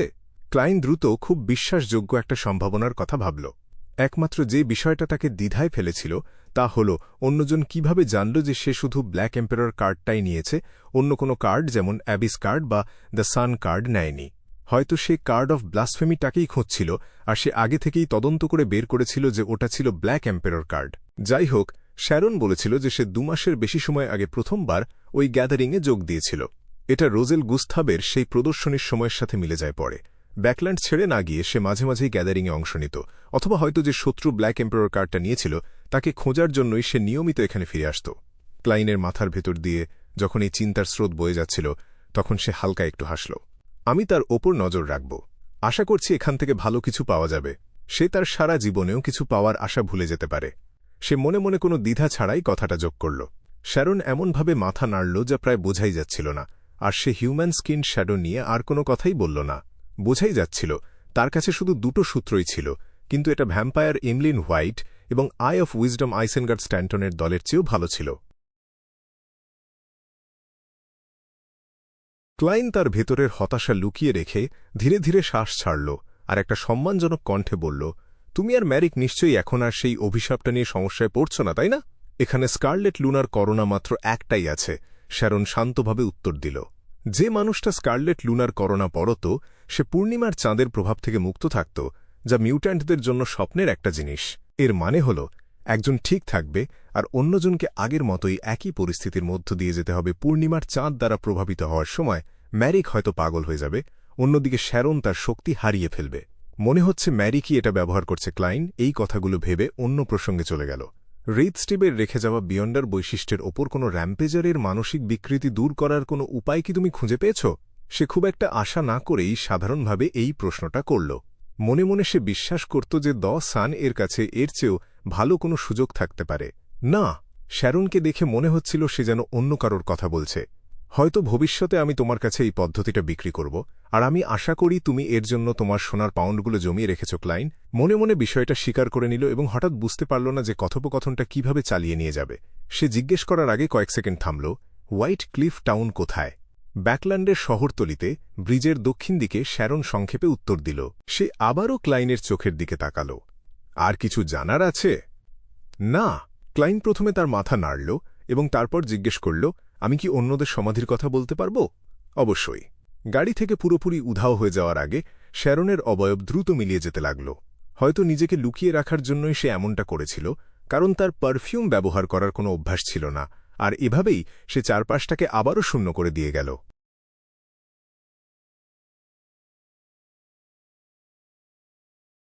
অধ্যায় 4 ডিফারেন্স, একত্রিত হওয়ার প্রভাব। রাত 8টা, হারভেস্ট চার্চ। নিজের সাধারণ পোশাক পরার পর ক্লাইন মোরেত্তি টুপির কানায় চাপ দিয়ে চারপাশটা একবার দেখে নিল। তারপর সে হলের ভেতরে ঢুকে এমলিন হোয়াইটের দিকে এগিয়ে গেল। এমলিন হলের ডান দিকের 3 সারি মোমবাতির সামনে দাঁড়িয়েছিল। ভ্যাম্পায়ারের পায়ের কাছে একটা কালো স্যুটকেস রাখা ছিল। মনে হচ্ছিল স্যুটকেসের ওপর আধ্যাত্মিকতার একটা দেয়ালের আস্তরণ দেওয়া আছে। গোয়েন্দা শার্লক মরিয়াটিকে ভেতরে আসতে দেখে এমলিন প্রথমে খুশি হলেও পরক্ষণেই তার চোখে একটা আতঙ্কের ছাপ ফুটে উঠল। সে নিচু হয়ে তার স্যুটকেসটা ধরল এবং কয়েক পা পিছিয়ে গেল। এতে করে বিশপ উট্রাভস্কির সাথে তার দূরত্ব কমে গেল। বিশপ উট্রাভস্কি তখন গভীর মনোযোগ দিয়ে প্রার্থনা করছিল। তুমি কি ভয় পাচ্ছ যে আমি তোমার কাছ থেকে বিয়ান্ডার উপাদানগুলো ছিনিয়ে নেব? ক্লাইন 3 মিটার দূরে থেমে গিয়ে হেসে বলল, প্রথমে আমাকে যাচাই করতে দাও যে আমার যে দুটো উপাদান দরকার এগুলো সেই দুটো কিনা। এমলিন হোয়াইট চুলে হাত বুলিয়ে চামড়ার কেসটা বুকের কাছে তুলে ধরল এবং বাকলটা খুলে ফেলল। এর ফলে আধ্যাত্মিকতার দেয়ালটা ভেঙে গেল। ভেঙে গিয়ে সেটা একটা হালকা বাতাসে পরিণত হয়ে প্রার্থনার হলের ভেতর দিয়ে বয়ে গেল। ক্লাইন অনেক আগেই তার স্পিরিট ভিশন চালু করে রেখেছিল। সে সাথে সাথেই অদ্ভুত এবং ঝলমলে আলোর বিচ্ছুরণ দেখতে পেল। এটা ছিল অনেকগুলো বিয়ন্ডার বৈশিষ্ট্যের নির্গত আধ্যাত্মিক দীপ্তি। স্যুটকেসের ভেতরে দুটো ছোট বাক্স ছিল। একটা তৈরি ছিল টিন দিয়ে এবং এর ওপর অনেকগুলো নকশা করা ছিল। এটা দেখতে বেশ সাদামাটা এবং ভারী মনে হচ্ছিল। অন্যটা ছিল কেবল একটা কার্ডবোর্ডের বাক্স। এক হাতে কালো চামড়ার স্যুটকেসটা ধরে এমলিন একটু মলিন হয়ে যাওয়া রূপালী রঙের টিনের কেসটা খুলল। ভেতরের জিনিসটা দেখতে অনেকটা হলুদাভ বাদামি খোসা ছাড়ানো আখরোটের মতো লাগছিল। এতে ঠিক একটা মস্তিষ্কের খাঁজ আর শিরার মতো দাগ ছিল। মোমবাতির শিখা কাঁপার সাথে সাথে এর রূপ ক্রমাগত বদলাচ্ছিল। কখনো কখনো এটা ধূসর রঙের হয়ে কুঁচকে যাচ্ছিল, আবার অন্য সময় এটা গাঢ় বাদামি এবং একেবারে মসৃণ হয়ে যাচ্ছিল। রঙগুলো একে অপরের সাথে মিশে গিয়ে একটা বৈশিষ্ট্যহীন মুখের আকার তৈরি করছিল। এটা দেখে ক্লাইন অনুভব করল যে তার হজম আর আত্মীকরণ করা পোষণের শক্তি একটু নড়েচড়ে উঠল, ঠিক যেন একটা চুম্বক তার বিপরীত মেরুর মুখোমুখি হয়েছে। সে তার ক্লাউন ক্ষমতার সাহায্যে আকর্ষণ অনুভব করার অনুভূতিটা দমিয়ে রেখে নিজের শরীর নিয়ন্ত্রণ করতে সক্ষম হল। সে নিজের মনের গভীরে খুব ভালো করেই জানত যে এই জিনিসটা সত্যি 1000 ফেসড হান্টারের মিউটেটেড পিটুইটারি গ্রন্থি। সম্রাট রোজেল গুস্তাভো তার ডায়েরিতে যা অনুমান করেছিল সেটা সম্ভবত সত্যি। একই পাথরের হাই সিকোয়েন্সের জিনিসগুলো অবচেতনভাবেই লো এবং মিড সিকোয়েন্সের বিয়ান্ডারদের নিজেদের দিকে টেনে নেয়। তাদের একসাথে টেনে নেওয়ার একটা প্রবণতা থাকে। যদিও 1000 ফেসড হান্টারের মিউটেটেড পিটুইটারি গ্রন্থি হাই সিকোয়েন্স থেকে এখনও অনেক দূরে আছে এবং এর সেই ধরনের বিশেষ আকর্ষণী শক্তি নেই, তবুও এর মধ্যে যথেষ্ট পরিমাণ বিয়ান্ডার বৈশিষ্ট্য আছে। তাছাড়া আমি তো সিকোয়েন্স 7 পোষণ হজম করে ফেলেছি। ব্যক্তি এবং উপাদান যখন যথেষ্ট কাছাকাছি থাকে তখন এমন ঘটনাই ঘটে। আমি আগে এটা খেয়াল করিনি, কারণ প্রথমত সংশ্লিষ্ট বিয়ান্ডার উপাদানগুলোর মান খুব খারাপ ছিল, দ্বিতীয়ত আমার নিজের শক্তিও কম, আর আমি যথেষ্ট উঁচু সিকোয়েন্সেরও ছিলাম না। তাই তো প্রতিবার পোষণ হজম করার সময় আমার চারপাশে একটা মায়াবী তারায় ভরা আকাশ ভেসে উঠত। সেখানে অনেক উজ্জ্বল আলো ছিল। তারা এক জায়গায় মিলিত হওয়ার জন্য একে অপরকে টেনে ধরত। এটা হয়তো একই পাথরের বিয়ান্ডার বৈশিষ্ট্যের একত্র হওয়ার নিয়মেরই একটা দৃশ্য, আর এই গুণমান যত বেশি হবে এর টানও তত জোরালো হবে। তাহলে কি একই রকম পাথরের বিয়ান্ডার বৈশিষ্ট্যগুলোও এই নিয়ম মেনে চলবে? রোজেলের ডায়েরির কথাগুলো মনে পড়ার পরও ক্লাইনের মুখের ভাবে কোনো পরিবর্তন হল না, আর তার সাথে নিজের 3 বার পোষণ হজম করার অভিজ্ঞতা মিলিয়ে সে একটা নির্দিষ্ট নিয়মের অস্তিত্ব ধরতে পারল। এমলিন হোয়াইট সতর্কভাবে তার দিকে তাকাল। তারপর সে দ্রুত টিনের বাক্সটা বন্ধ করে দিয়ে তার পাশের কাগজের বাক্সটা খুলল। কাগজের বাক্সটাতে মোটা তুলো দিয়ে গদি বানানো ছিল। বাক্সটার ঠিক মাঝখানে একটা কাঁচের বোতল রাখা ছিল, যাতে 10 মিলিলিটার তরল রাখা যেতে পারে। বোতলটা অর্ধেক খালি ছিল, আর বাকি অর্ধেকটা একটা আঠালো তরল দিয়ে ভর্তি ছিল। তরলটা আলোর পরিবর্তনের সাথে সাথে নিজের রং পাল্টাতে পারত। আর কোনো সমস্যা আছে? এমলিন কাগজের বাক্সটা বন্ধ করে দিল। আমাকে আরেকবার নিশ্চিত হতে দাও। ক্লাইন একটা সোনার মুদ্রা বের করে তার আঙুলের মাঝে ঘোরাতে লাগল। দেখে মনে হচ্ছিল যেন মুদ্রাটার নিজস্ব কোনো প্রাণ আছে। ডিং! সোনার মুদ্রাটা লাফিয়ে উঠে আবার নিচে পড়ে গেল। মুদ্রাটা ক্লাইনের হাতের তালুতে এসে পড়ল। হেডস পড়েছে, মানে একটা ইতিবাচক সাড়া পাওয়া গেছে। ক্লাইন আলতো করে মাথা নেড়ে বিভিন্ন পকেট থেকে একটার পর একটা নোটের তাড়া বের করতে লাগল। সেগুলো 10 পাউন্ড, 5 পাউন্ড আর 1 পাউন্ডের নোট ছিল। 7 পাউন্ড। ক্লাইন টাকার স্তূপটা কাছের একটা আসবাবপত্রের ওপর রাখল। কয়েক পা পিছিয়ে যাও। না, 5 পা। এমলিন সতর্কভাবে চিৎকার করে উঠল। ক্লাইন হাসল। সে 2 হাত তুলে 5 পা পিছিয়ে গেল। এমলিন সাবধানে কাছে এগিয়ে গেল। সে টাকার স্তূপের মাঝে কোনো ফাঁকা কাগজ আছে কিনা তা ভালোভাবে পরীক্ষা করতে লাগল। একটু গোনাগুনি করার পর সে তার হাতের চামড়ার স্যুটকেসটা ক্লাইনের দিকে ছুঁড়ে মারল। ক্লাইন চমকে উঠল, কিন্তু সে তার চটপটে নড়াচড়া দিয়ে নিখুঁতভাবে স্যুটকেসটা ধরে ফেলল। তার খুব ভয় হচ্ছিল যে বোতল ভেঙে গেলে 1000 ফেইজড হান্টারের রক্ত হয়তো চুইয়ে বেরিয়ে আসতে পারে। আর এমলিন হোয়াইট এই সুযোগে টাকাগুলো গুছিয়ে নিল। তারপর সে দ্রুত পিছিয়ে বিশপ উট্রাভস্কির পাশে গিয়ে দাঁড়াল। এরপরই সে স্বস্তির নিঃশ্বাস ফেলল। সে খুব মনোযোগ দিয়ে টাকার পরিমাণ আর সেগুলোর আসলত্ব পরীক্ষা করতে লাগল। এই দৃশ্য দেখে ক্লাইনের পেছনের কথা মনে পড়ে গেল। হঠাৎ করেই সে খুব লজ্জিত বোধ করল। সে আর এমলিন মিলে আর্থ মাদারের চার্চের একটা নিখুঁত ক্যাথেড্রালকে অস্ত্র বা মাদকের ব্যবসার জায়গায় পরিণত করে ফেলেছিল। দুটো উপাদানের অবস্থা নিশ্চিত হওয়ার পর ক্লাইন তুড়ি বাজাল। তার পোশাকে আলাদা করে রাখা একটা দেশলাই জ্বলে উঠল, আর সে দাউ করে জ্বলে ওঠা লাল শিখাগুলোকে তার শরীর ঢেকে ফেলতে দিল। শিখাগুলো যখন আবার নিচে নেমে এলো, তখন সে সেখান থেকে অদৃশ্য হয়ে গেছে। যেহেতু সে প্রায় হারভেস্ট চার্চে এমলিন হোয়াইটের সাথে দেখা করত, তাই বিশপ উট্রাভস্কি যদি জানতেও পারে যে সে একজন বিয়ান্ডার, তবে তার কোনো আপত্তি নেই, কারণ সেই তো বিশপকে তার অন্ধকার সত্তা দূর করতে সাহায্য করেছিল। এমনকি তার মনে হতো যে এতে হয়তো তাদের মধ্যে এক ধরনের বন্ধুত্বের সম্পর্ক গড়ে উঠতে পারে। টাকা গুনতে থাকা এমলিন মাথা তুলে তাকাল এবং প্রায় 2 সেকেন্ডের জন্য হতবাক হয়ে রইল। সে নিচু গলায় বিড়বিড় করে বলল, আমার স্যুটকেস, আমার টিনের বাক্স। বাতি জ্বালানো রাস্তায় একটা ঘোড়ার গাড়ি ছোট ছোট গর্তের ওপর দিয়ে গড়িয়ে চলল। গাড়িটা এমপ্রেস বোরোর সীমানার দিকে এগোচ্ছিল। ফোর্স ওয়াল তার ভালো বন্ধু শিও দেরেচাকে জানিয়েছিল যে তার একজন শিক্ষক আছে, আর সে ঘটনাচক্রে আরও একটা অ্যাপ্রেন্টিস পোষণ খেয়ে ফেলেছে। তার নিয়ন্ত্রণ হারানোর কোনো লক্ষণ নেই, এটা নিশ্চিত হওয়ার পর শিও জানালার বাইরে গ্যাসের বাতিগুলোর দিকে তাকাল। বাতিগুলো তার চেয়ে খুব একটা লম্বা ছিল না। শিও অবাক হয়ে জিজ্ঞেস করল, আমি সবসময় একটা ব্যাপার ভেবে অবাক হই, সেগুলোকে পোষণ হিসেবে না রেখে কেন উপাদান হিসেবে সংরক্ষণ করা হয়?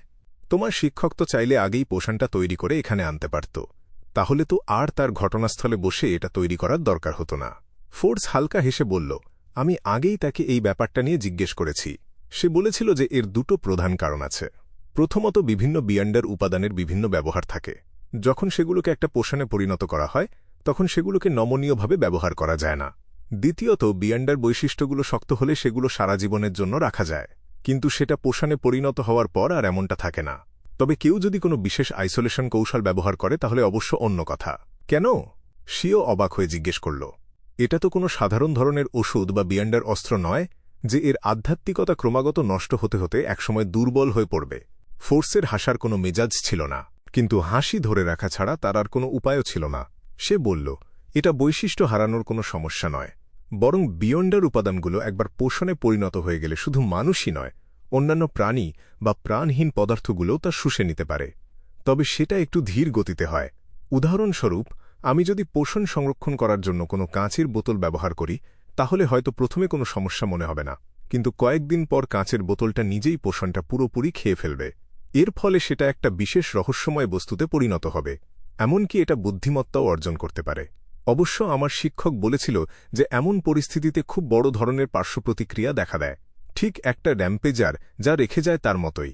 সে আরও বলল, 7টা চার্চ এবং কিছু গোপন দলের বিশেষ আইসোলেশন কৌশল রয়েছে, কিন্তু এটা বেশ ঝামেলার, আর তারা লো বা মিড সিকোয়েন্সের পোষণে এটা ব্যবহার করবে না।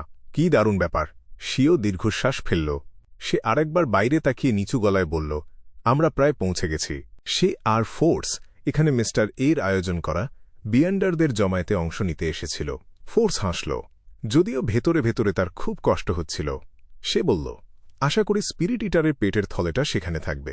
তার শিক্ষক ডোরিয়ান গ্রে যাওয়ার আগে তাকে অ্যাক্টিং মেথড শিখিয়ে গিয়েছিল, এমনকি সে তাকে ট্রিক মাস্টারের পোষণ ফর্মুলাও দিয়েছিল, আর তাকে নিজেই বিয়ান্ডার উপাদানগুলো খুঁজে বের করার চেষ্টা করতে বলেছিল। অ্যাপ্রেন্টিস পোষণ হজম করার সময়ের মধ্যে সে যদি সমস্ত উপাদান জোগাড় করতে না পারে তবে সে সাহায্যের জন্য তাকে চিঠি লিখতে পারত। এসব ভেবে ফোর্স বেশ বিভ্রান্ত হয়ে পড়ল। আমি কেন বিপুল পরিমাণ টাকা খরচ করে ট্রিকমাস্টার ফর্মুলা আর অ্যাক্টিং মেথড কিনেছিলাম? এখন পর্যন্ত ট্যাট ক্লাব আমাকে যে সবচেয়ে বড় আর অমূল্য সাহায্যটা করেছে তা হল মিস্টার আলজার উইলসন, আর মিস অড্রে হল আমাকে যে বিষয়গুলো খেয়াল রাখতে শিখিয়েছিল। আর তার সাথে মিস্টার ফুলের ডিভিনেশনে হস্তক্ষেপ করার ব্যাপারটা তো আছেই। তা না হলে শিক্ষক অনেক আগেই আমার মধ্যে কোনো একটা সমস্যা ধরতে পারত, আর আমি হয়তো তার ছাত্রীই হতে পারতাম না। হায়, পূর্ণিমার অভিশাপ কাটানোর দাম হিসেবেই আমি এটা মেনে নেব। এই কথাটা মনে আসার সাথে সাথেই ফোর্সের চোখে পড়ল যে মিস্টার এ যেখানে জমায়েত করেছিল সেই বাড়িটা ভেঙে পড়েছে, এমনকি এর অনেক জায়গায় পোড়া দাগও ছিল। নিশ্চয়ই এখানে ভয়ানক কোনো যুদ্ধ হয়েছে। মিস্টার এর সাথে কে লড়াই করল? কোনো সরকারি সংস্থা কি? ফোর্স সাথে সাথেই শিওকে ইশারা করল, আর সে বাইরের গাড়োয়ানকে নির্দেশ দিল, এখানে নয়, সামনে আরও দুটো রাস্তা পার হয়ে যাও।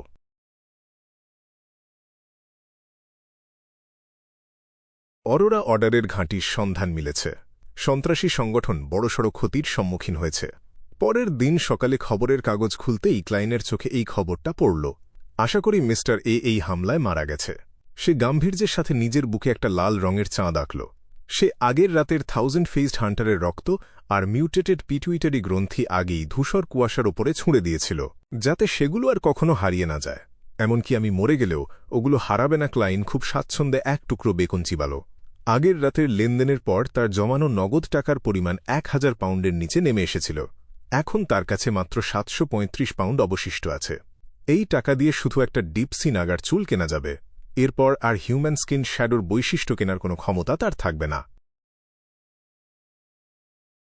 ভালো কোনো সূত্র বা টাকা না থাকায় ক্লাইন সারা সকাল বাড়িতেই বিশ্রাম নিল। দুপুরের খাওয়ার পর সে পোশাক পরে সোজা ব্যাকল্যান্ড ব্রিজ এলাকার দিকে রওনা হল। সে আগেই মেশিনারি হাইভ মাইন্ডের কার্লসনের সাথে একটা চুক্তি করেছিল। চুক্তি অনুযায়ী তার কাছে কোনো খবর থাকলে ওয়েস্টবালাম ডকের কাছে লাকি বারে তাকে খুঁজে নিতে হবে। খবরটা যদি খুব গুরুত্বপূর্ণ হয় আর কার্লসন সেখানে না থাকে তবে তাকে সোজা লিভার ক্যাথেড্রালে যেতে হবে। যাই হোক, শার্লক মরিয়ার্টি তো কোনো গোপন সংগঠনের সদস্য ছিল না, তাই এক্ষেত্রে সতর্ক হওয়ার কোনো দরকার ছিল না। বিকালে লাকিবারে খুব একটা ক্রেতা ছিল না, তাই ক্লাইন ঢুকেই দেখতে পেল যে কার্লসন বারের এক কোনায় বসে একা একা মদ খাচ্ছে। সে তার দিকে এগিয়ে গিয়ে টেবিলে টোকা দিল। তারপর চাপা গলায় খবর দিল, ইস্ট বোরোর অনেকেই আসল সৃষ্টিকর্তার বিশ্বাস ছড়িয়ে দিচ্ছে। কার্লসন বিশুদ্ধ মল্ট থেকে তৈরি মদে চুমুক দিল। সে অনেকটা উদাসীনভাবে উত্তর দিল, আমি জানি। যেমটা ভেবেছিলাম হাসার আগে ক্লাইন মনে মনে মন্তব্য করল, আমার কাছে একজন আভিজাতের চতুর্থ যুগের সমাধির একটা সূত্র আছে। কার্লসনের হাতের গ্লাসটা থেমে গেল। সে অবাক হয়ে ক্লাইনের দিকে তাকাল এবং অবচেতনভাবেই তার মোটা চশমাটা একটু ঠিক করে নিল। কিন্তু সে লক্ষ্য করল যে গোয়েন্দা শার্লক মরিয়ার্টি এই বিষয়ে আর কিছু বলছে না, বরং সে কয়েক পা দূরে থাকা লাকিবারের বারটেন্ডারের দিকে তাকিয়ে হাসি মুখে বলছে, এক গ্লাস সাউথভিল বিয়ার দাও।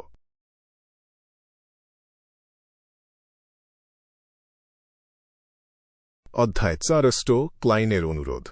সাউথভিল বিয়ারের সাদা ফেনা শার্লক মরিয়ার্টির সামনে রাখতে দেখে কার্লসনের অবশেষে হুঁশ ফিরল।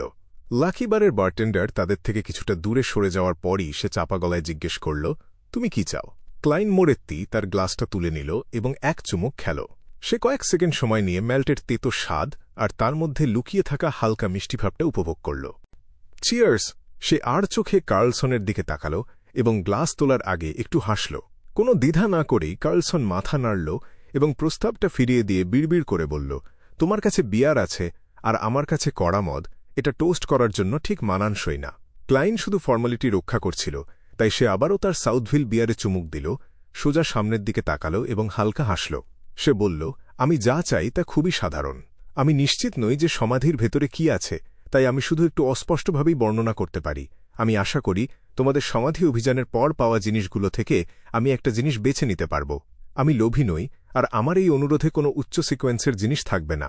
এমনকি যদি সেগুলো অপশনেও থাকে তাহলেও আমি সেটা নেওয়ার সাহস করব না। যদি তোমরা কিছুই না পাও অথবা সেখানে শুধু উচ্চ সিকোয়েন্সের জিনিসই থাকে তাহলে আমার কিছুই লাগবে না। অবশ্যই আমি বিশ্বাস করি যে যদি দ্বিতীয় ঘটনাটি ঘটে তবে আমার অবদানের সাথে সামঞ্জস্য রেখে আমাকে কিছু নগদ টাকা দিতে তোমরা কিপটেমি করবে না। গতকাল শ্যারনের কাছ থেকে আমন পরিবারের সমাধির কথা শোনার পর ক্লায়েন্ট কিছু প্রাথমিক পরিকল্পনা তৈরি করেছিল। তার প্রথম পরিকল্পনা ছিল তামার বাঁশি বাজানো, আজিকের সাথে যোগাযোগ করা এবং সমাধির সন্ধানে একসাথে কাজ করা। তবে এই পরিকল্পনায় বেশ কিছু সম্ভাব্য সমস্যা ছিল। প্রথমত, সে নিশ্চিত ছিল না যে আজিক, যে কিনা এখনও তার হারানো স্মৃতি খোঁজার চেষ্টা করছিল, সে তার কতটা শক্তি ফিরে পেয়েছে।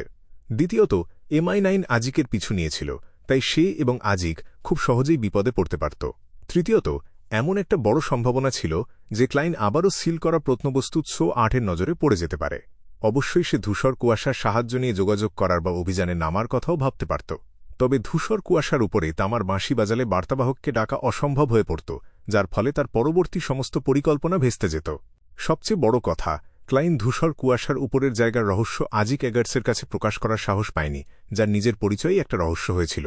তাই শেষমেশ সে দ্বিতীয় পদ্ধতিটাই বেছে নিল, যেটা ছিল একজন তথ্যদাতা হিসেবে তার পরিচয় ব্যবহার করে মেশিনারি হাইভ মাইন্ডের কাছে তথ্য জমা দেওয়া এবং একটা যুক্তিসঙ্গত পুরস্কার দাবি করা।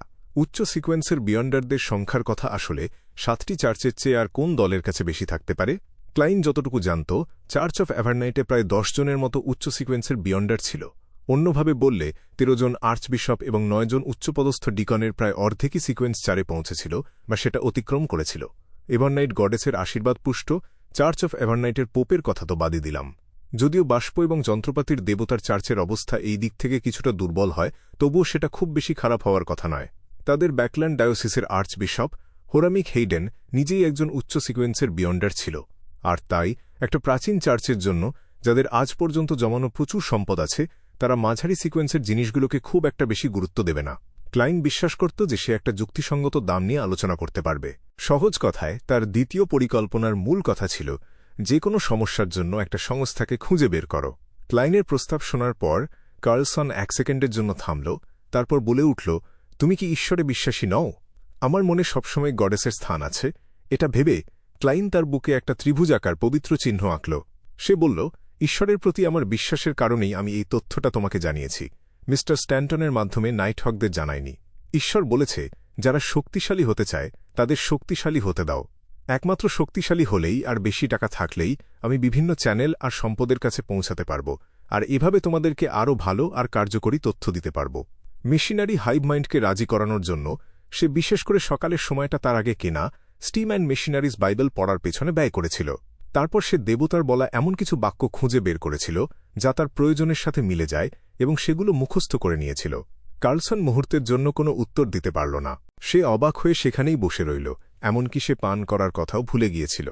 এটা দেখে ক্লায়েন্ট তাড়াতাড়ি যোগ করল, তাছাড়া এটা তোমাদেরকে নতুন প্রজন্মের তথ্যদাতাদের সাথে একটা সুন্দর এবং কার্যকরী সম্পর্ক গড়ে তুলতে সাহায্য করবে। যতদিন তোমরা এর ফলে আমার পাওয়া পুরস্কারের খবরটা ছড়াবে আর নিজেদের কথা না ভেঙে প্রতিশ্রুতি রক্ষা করবে, আমি বিশ্বাস করি যে অন্যান্য তথ্যদাতারাও খুব অনুপ্রাণিত হবে আর তোমাদের জন্য দরকারি তথ্য জোগাড় করার জন্য নিজেদের সেরাটা দেওয়ার চেষ্টা করবে। অবশ্যই আমি চাই যে তোমরা এই খবরটা প্রচার করার সময় আমার ছদ্মনামটা ব্যবহার করবে। কার্লসন শূন্য দৃষ্টিতে কথাগুলো শুনল, গ্লাসটা তুলে নিল এবং এক ঢোকে পান করল, আর সে প্রায় বিষম খেয়ে বসল। কাফ, শার্লক, তুমি আসলেই আমি আগে তোমার সম্পর্কে যেমনটা জানতাম তার চেয়ে একদমই আলাদা, সে দীর্ঘশ্বাস ফেলে বলল। তার স্মৃতিতে থাকা গোয়েন্দা শার্লক মরিয়াটি বিশ্লেষণ এবং যুক্তিতে খুব ভালো ছিল, সে অসম্ভব শান্ত আর ভদ্র ছিল, আর ন্যায়ের প্রতি তার গভীর বোধ ছিল, এবং সে খুব কার্যকরী উপদেশও দিয়েছিল। সে ছিল ঈশ্বরের একজন অসাধারণ বিশ্বাসী। কিন্তু এখন সে এমন হয়ে গেছে। ক্লায়েন্ট তার বিয়ারে চুমুক দিয়ে হালকা হাসল। সে বলল, সবারই আলাদা আলাদা দিক থাকে, সবকিছু সামলানোর জন্য একটা মাত্র রূপ ব্যবহার করলে ভুল হওয়ার সম্ভাবনা থাকে। সিদ্ধান্ত নেওয়ার সময় তোমাকে এই সমস্যার দিকে নজর দিতে হবে। একটু শান্ত হওয়ার পর কার্লসন উঠে দাঁড়াল এবং বলল, এমন একটা অনুরোধে রাজি হওয়ার কোনো অধিকার আমার নেই। আমি এক্ষুনি এটা রিপোর্ট করব, তাই তুমি কিছুক্ষণ এখানে অপেক্ষা করো। ঠিক আছে। ক্লায়েন্ট লাকি বারের বারটেন্ডারকে হাত নেড়ে ডাকল আর একটু আলু ভাজা অর্ডার করল। ক্লায়েন্ট যখন আরাম করে তার খাবার আর বিয়ার শেষ করল, ততক্ষণে কার্লসন মেশিনারি হাইভ মাইন্ডের ডিকন ইকানসার বার্নার্ডকে সাথে নিয়ে বাড়ি ফিরে এল। ইকানসার চারপাশে তাকাল, আর আশেপাশে কেউ নেই দেখে সে গম্ভীর গলায় বলল, তোমার অনুরোধে কোনো সমস্যা নেই, তবে একটা শর্ত যোগ করতে হবে। কড়া পার্শ্বপ্রতিক্রিয়া আর অভিশাপ থাকা জিনিসগুলো বেছে নেওয়ার সুযোগের মধ্যে পড়বে না। আমি তো একটা উপাদান চাই। ভেবে ক্লাইন সাথে সাথেই হেসে ফেলল। সে বলল, ঠিক আছে, আমি কি আবার জিজ্ঞেস করার সাহস করতে পারি যে এটা তোমার নিজের সিদ্ধান্ত নাকি ওপরওয়ালাদের কাছ থেকে পাওয়া উত্তর? আমার এমন সিদ্ধান্ত নেওয়ার অধিকার আছে। ইকানসার তার টুপি দিয়ে তার ফোলানো চুলগুলো চেপে ধরল। তবে যেহেতু বিষয়টা চতুর্থ যুগের একটা অভিজাত সমাধির সাথে জড়িত, তাই আমি আর্চবিশপকে একটা টেলিগ্রাম পাঠিয়েছিলাম, আর সে তার জবাবে কোনো আপত্তি জানায়নি। ঠিক আছে। ক্লাইন তার বুকে আবারও একটা ত্রিভুজাকার পবিত্র চিহ্ন আঁকল। আমি এখন তোমাদেরকে তথ্যটা দেব। ইকানসার অবচেতনভাবেই মাথা নাড়ল। সে চারপাশে তাকাল এবং একটা বিলিয়ার্ড রুমের দিকে ইশারা করল। চলো, ভেতরে গিয়ে কথা বলি। এই ডিকন, যাকে সবসময় অ্যারোডেস নামের আয়নাটা সবার সামনে বিচারের কাঠগড়ায় দাঁড় করায়, সে বেশ অভিজ্ঞ। ক্লাইন মনে মনে বিড়বিড় করল এবং পাশের ঘরগুলো খালি আছে কিনা সেটা নিশ্চিত করে ইকানসার আর কার্লসনকে অনুসরণ করে বিলিয়ার্ড রুমে ঢুকল। ক্লাইন কয়েক সেকেন্ড থামল এবং একটু ভেবেচিন্তে বলল, ঘটনা হল, একজন বিয়ন্ডার হোয়াইট ক্লিফ টাউনে স্ট্র্যাটফোর্ড নদীর মোহনায় একটা লুকানো সমাধির খোঁজ পেয়েছিল। সে চারপাশটা খুঁজেছিল আর কিছু জিনিসও পেয়েছিল। এরপর তারা আরও লোক জোগাড় করেছিল আর আরও গভীরে অনুসন্ধান চালিয়েছিল, কিন্তু কেউ ফিরে আসেনি। তোমরা যদি সেখানে গিয়ে সাবধানে খোঁজো তাহলে অবশ্যই এর প্রমাণ পেয়ে যাবে। মনোযোগ দিয়ে শোনার পর ইকানসার জিজ্ঞেস করল, তুমি কি নিশ্চিত যে এটা চতুর্থ যুগের কোনো অভিজাত সমাধি? বাইরের জিনিসগুলোই প্রমাণ করতে পারে যে তারা টিউডর পরিবারের সদস্য, বিশেষ করে আমন পরিবারের। ক্লাইন সত্যি কথাটাই বলে দিল। এরপর সে তাকে সতর্ক করে বলল, ওখানে যে বিয়ন্ডাররা মারা গেছে তারা মোটেও দুর্বল ছিল না, আর সংখ্যাতেও তারা বেশ কয়েকজন ছিল। আমার বিশ্বাস, এই সমাধিটা এমন কিছু না যেটা উচ্চ সিকোয়েন্সের বিয়ন্ডারদের নিচে কেউ খুঁজতে পারে। আমন ইকানসার স্বভাবতই ভ্রু কুঁচকে ফেলল। এটা বোঝাই যাচ্ছিল যে একজন ডিকন হিসেবে প্রাচীন কিছু গোপন ইতিহাস জানার অধিকার তার ছিল। ক্লাইন আবার জোর দেওয়ার আগেই সে মাথা তুলে বলল, আমরা কোনো পদক্ষেপ নেওয়ার আগে এর সাথে সম্পর্কিত তথ্য সংগ্রহ করব। চতুর্থ যুগের একটা অভিজাত সমাধি খুবই বিপজ্জনক। এই তথ্যটা আর কাউকে বলো না, বা নিজে নিজে অনুসন্ধান করতে যেও না, নইলে তুমি আর তোমার বন্ধুরা শুধু নিজেদের জীবনটাই হারাবে। আমার যদি সাহস থাকত তাহলে আমি এখানে বসে থাকতাম না। ক্লাইন নিজেকেই একটু ছোট করে হাসল এবং বলল, আমার সুনাম সবসময়ই বেশ ভালো। চুক্তিটা হয়ে যাওয়ার পর ক্লাইন ইকানসার আর কার্লসনকে চলে যেতে দেখল। তারপর সে নিজের টুপিটা পরল আর ধীরে সুস্থে লাকি বার থেকে বেরিয়ে এল। চতুর্থ যুগের অভিজাতদের পাশাপাশি আমন পরিবারের ব্যাপারেও মেশিনারি হাইভ মাইন্ড অনেক বেশি সতর্ক থাকবে। কোনো পদক্ষেপ নেওয়ার আগে তাদেরকে অন্তত কয়েকদিন প্রস্তুতি নিতে হবে। সতর্কতা। ক্লাইনের এলোমেলো ভাবনাগুলো একটা মাত্র শব্দে এসে আটকে গেল। তার আরেকটা বিষয়ের কথা মনে পড়ল যেটাকে সতর্ক বলা যেতে পারে। রোজেল গুস্তাভ যখন টোয়ালাইট হার্মিট অর্ডার বলে সন্দেহ করা সেই প্রাচীন সংগঠনে যোগ দিয়েছিল, তখন সে চাইনিজ ভাষায় লেখা তার নিজের গোপন ডায়েরিতে কখনোই এর নাম উল্লেখ করেনি। প্রতিবারই সে এর উপযুক্ত বৈশিষ্ট্যগুলো তুলে ধরে এটাকে বোঝাত। এই পর্যায়ের সতর্কতা খুবই সন্দেহজনক একটা ব্যাপার ছিল। সম্রাট রোজেল গুস্তাভ কেন সেই সংগঠনের নাম উল্লেখ করার সাহস পায়নি, এমনকি যখন সেটা চাইনিজে লেখা ছিল তখনও? এটা তার ডায়েরিতে যে কোনো কিছু লেখার যে সাহস ছিল সেই লেখার স্টাইল থেকে সম্পূর্ণ আলাদা। সে কিসে ভয় পেয়েছিল বা সে কি নিয়ে চিন্তিত ছিল? এমনটা কি হতে পারে যে যতদিন সে টোয়ালাইট হার্মিট অর্ডারের নাম মুখে বলত বা লিখে রাখত, ততদিন সে যে ভাষাই ব্যবহার করুক না কেন তারা সেটা জেনে যেত? তাদের কোনো সদস্য বা তাদের কাছে থাকা কোনো সিল করা প্রত্নবস্তুর কি এমন ক্ষমতা আছে? ক্লাইনের মনে একটা ধারণা উঁকি দিল, কিন্তু সে ঝুঁকি নিতে রাজি না হলে সেটা নিশ্চিত করার কোনো উপায় ছিল না।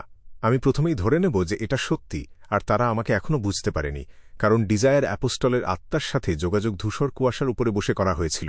অড্রে হলকে এটা জানানোটাও ধূসর কুয়াশা ব্যবহার করে একটা প্রার্থনার উত্তর দেওয়ার মাধ্যমেই করা হয়েছিল। যাই হোক, প্রায় সোমবার চলে এসেছে, আর আমাকে ট্যারো ক্লাবে অড্রে হলকে মনে করিয়ে দিতে হবে যেন সে টোয়ালাইট হার্মিট অর্ডার নামটা মুখে না বলে বা লিখে না রাখে। আর এর কারণটা আমি শুধু তার দিকে একবার তাকালেই সে নিজেই বুঝতে পারবে। ক্লাইন দ্রুত তার পরবর্তী কাজের পরিকল্পনা করে ফেলল আর লাকিবার থেকে লম্বা পা ফেলে বেরিয়ে গেল। এখনও বেশ সকাল আছে দেখে সে ঘোড়ার গাড়িতে করে কুইল্লাক ক্লাবের দিকে রওনা হল। তার ইচ্ছে ছিল বিকেলটা ওখানেই কাটাবে। হলে ঢোকার সাথে সাথেই সে ঘোড়দৌড়ের শিক্ষক তালিম ডুমন্টকে দেখতে পেল। রাজকীয় রক্তের এই বংশধর এক কোনায় বসেছিল। তার হাতে ছিল এক গ্লাস গাঢ় লাল রঙের আঙুরের মদ। তার মুখটা লালচে হয়ে গিয়েছিল, আর সে বেশ ফুরফুরে মেজাজে সেটাতে চুমুক দিচ্ছিল। ক্লাইন হেসে তাকে অভিবাদন জানিয়ে বলল, তোমাকে দেখে বেশ ভালো মেজাজে আছো বলে মনে হচ্ছে তালিম। তালিম হালকা হেসে বলল, কারণ নতুন বছর আসছে। তারপর সে বেশ উত্তেজনার সাথেই জিজ্ঞেস করল, শার্লক, তুমি কি জানো কাউকে সত্যি সত্যি পছন্দ করার অনুভূতিটা কেমন? ক্লাইন কোনো কথা না বলে একটা নকল হাসি হাসল। আমি দুঃখিত, আমি এখনও সিঙ্গেল। তালিম তার বাকি মদটুকু শেষ করল, উঠে দাঁড়াল, হাত নেড়ে বলল, বড়ই দুঃখের বিষয়। যাই হোক, আমাকে এখন একটু ব্যস্ত হতে হবে। যাই হোক, মিস্টার ফ্র্যামিসকেজের সাথে পরিচয় করিয়ে দেওয়ার জন্য তোমাকে ধন্যবাদ। ক্লাইন বাইক প্রজেক্টে তার বিনিয়োগের কথা মনে করে আন্তরিকভাবে কৃতজ্ঞতা প্রকাশ করল। আজকাল তুমি কবে ফ্রি আছো? আমি চাই তুমি আমাকে সাথে করে ব্যাকল্যান্ডের কিছু দারুণ মজার খাবার চাখাতে নিয়ে চলো। নতুন বছরের পর তালিম তার টুপিটা পরল আর হাসতে হাসতে রিসেপশন হলের দিকে হেঁটে গেল। এই লোকটা কি প্রেমের দুনিয়ায় ঢুকে পড়ল নাকি? ক্লাইন বিড়বিড় না করে পারল না। সে ঠিক যখনই ঘুরে দাঁড়াল আর কয়েক পা হাঁটল, হঠাৎ সে ভারী কিছু একটা পড়ার শব্দ শুনতে পেল। ক্লাইন ঝটকা দিয়ে মাথা ঘোরাল আর দেখল তালিম ডুমন্ট মাটিতে পড়ে আছে, তার বাঁ হাতটা বুকের বাঁ দিকে, যেখানে তার হৃৎপিণ্ড থাকে সেখানে শক্ত করে চেপে ধরা। তার শরীরটা অবিরাম কাঁপছিল। এই দৃশ্য দেখে ক্লাইন তাড়াহুড়ো করে ছুটে গেল, কিন্তু এই মুহূর্তে তালিম তার মুখ থেকে সমস্ত সাদাফেনা বের করে দিয়ে তার জীবনের শেষ নিঃশ্বাস ত্যাগ করল। মাত্র কয়েক সেকেন্ডের মধ্যেই সে একটা মৃত লাশে পরিণত হল।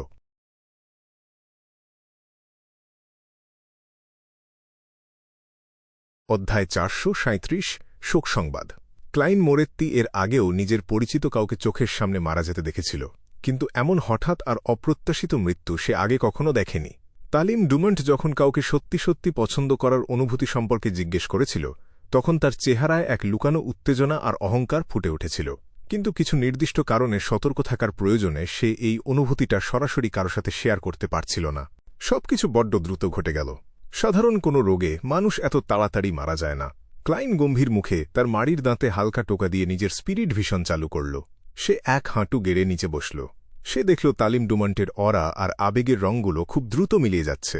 তাছাড়া তার হৃৎপিণ্ডকে সাপের মতো পেঁচিয়ে রাখা কিছু কালো গ্যাস আস্তে আস্তে ম্লান হয়ে আসছিল। এটা কি অভিশাপের মতো কোনো বিয়ন্ডার ক্ষমতা?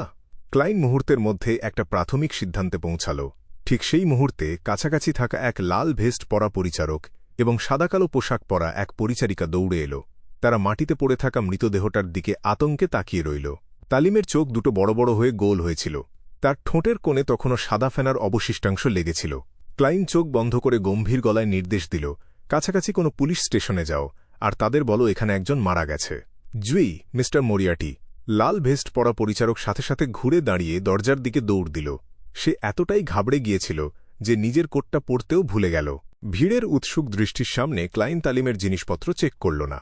এমনকি কেউ আশেপাশে না থাকলে ডিফিনেশন করার জন্য সে তালিমের কয়েকটা চুলও ছিঁড়ে নেওয়ার চেষ্টা করল না। তার পরিচয়টা আগে থেকেই আধা সরকারি হিসেবে ধরা হতো, তাই সে পরবর্তী তদন্তের জন্য মেশিনারি হাইভমাইন্ডের ক্ষমতা ব্যবহার করতে পারত। তার একা একা হিরো সাজার কোনো দরকার ছিল না। তালিমের সাথে কাটানো কার্ড খেলার মুহূর্তগুলো, তার নিয়ে আসা মক্কেল আর বিনিয়োগকারীদের কথা ভেবে ক্লাইন দীর্ঘশ্বাস ফেলল।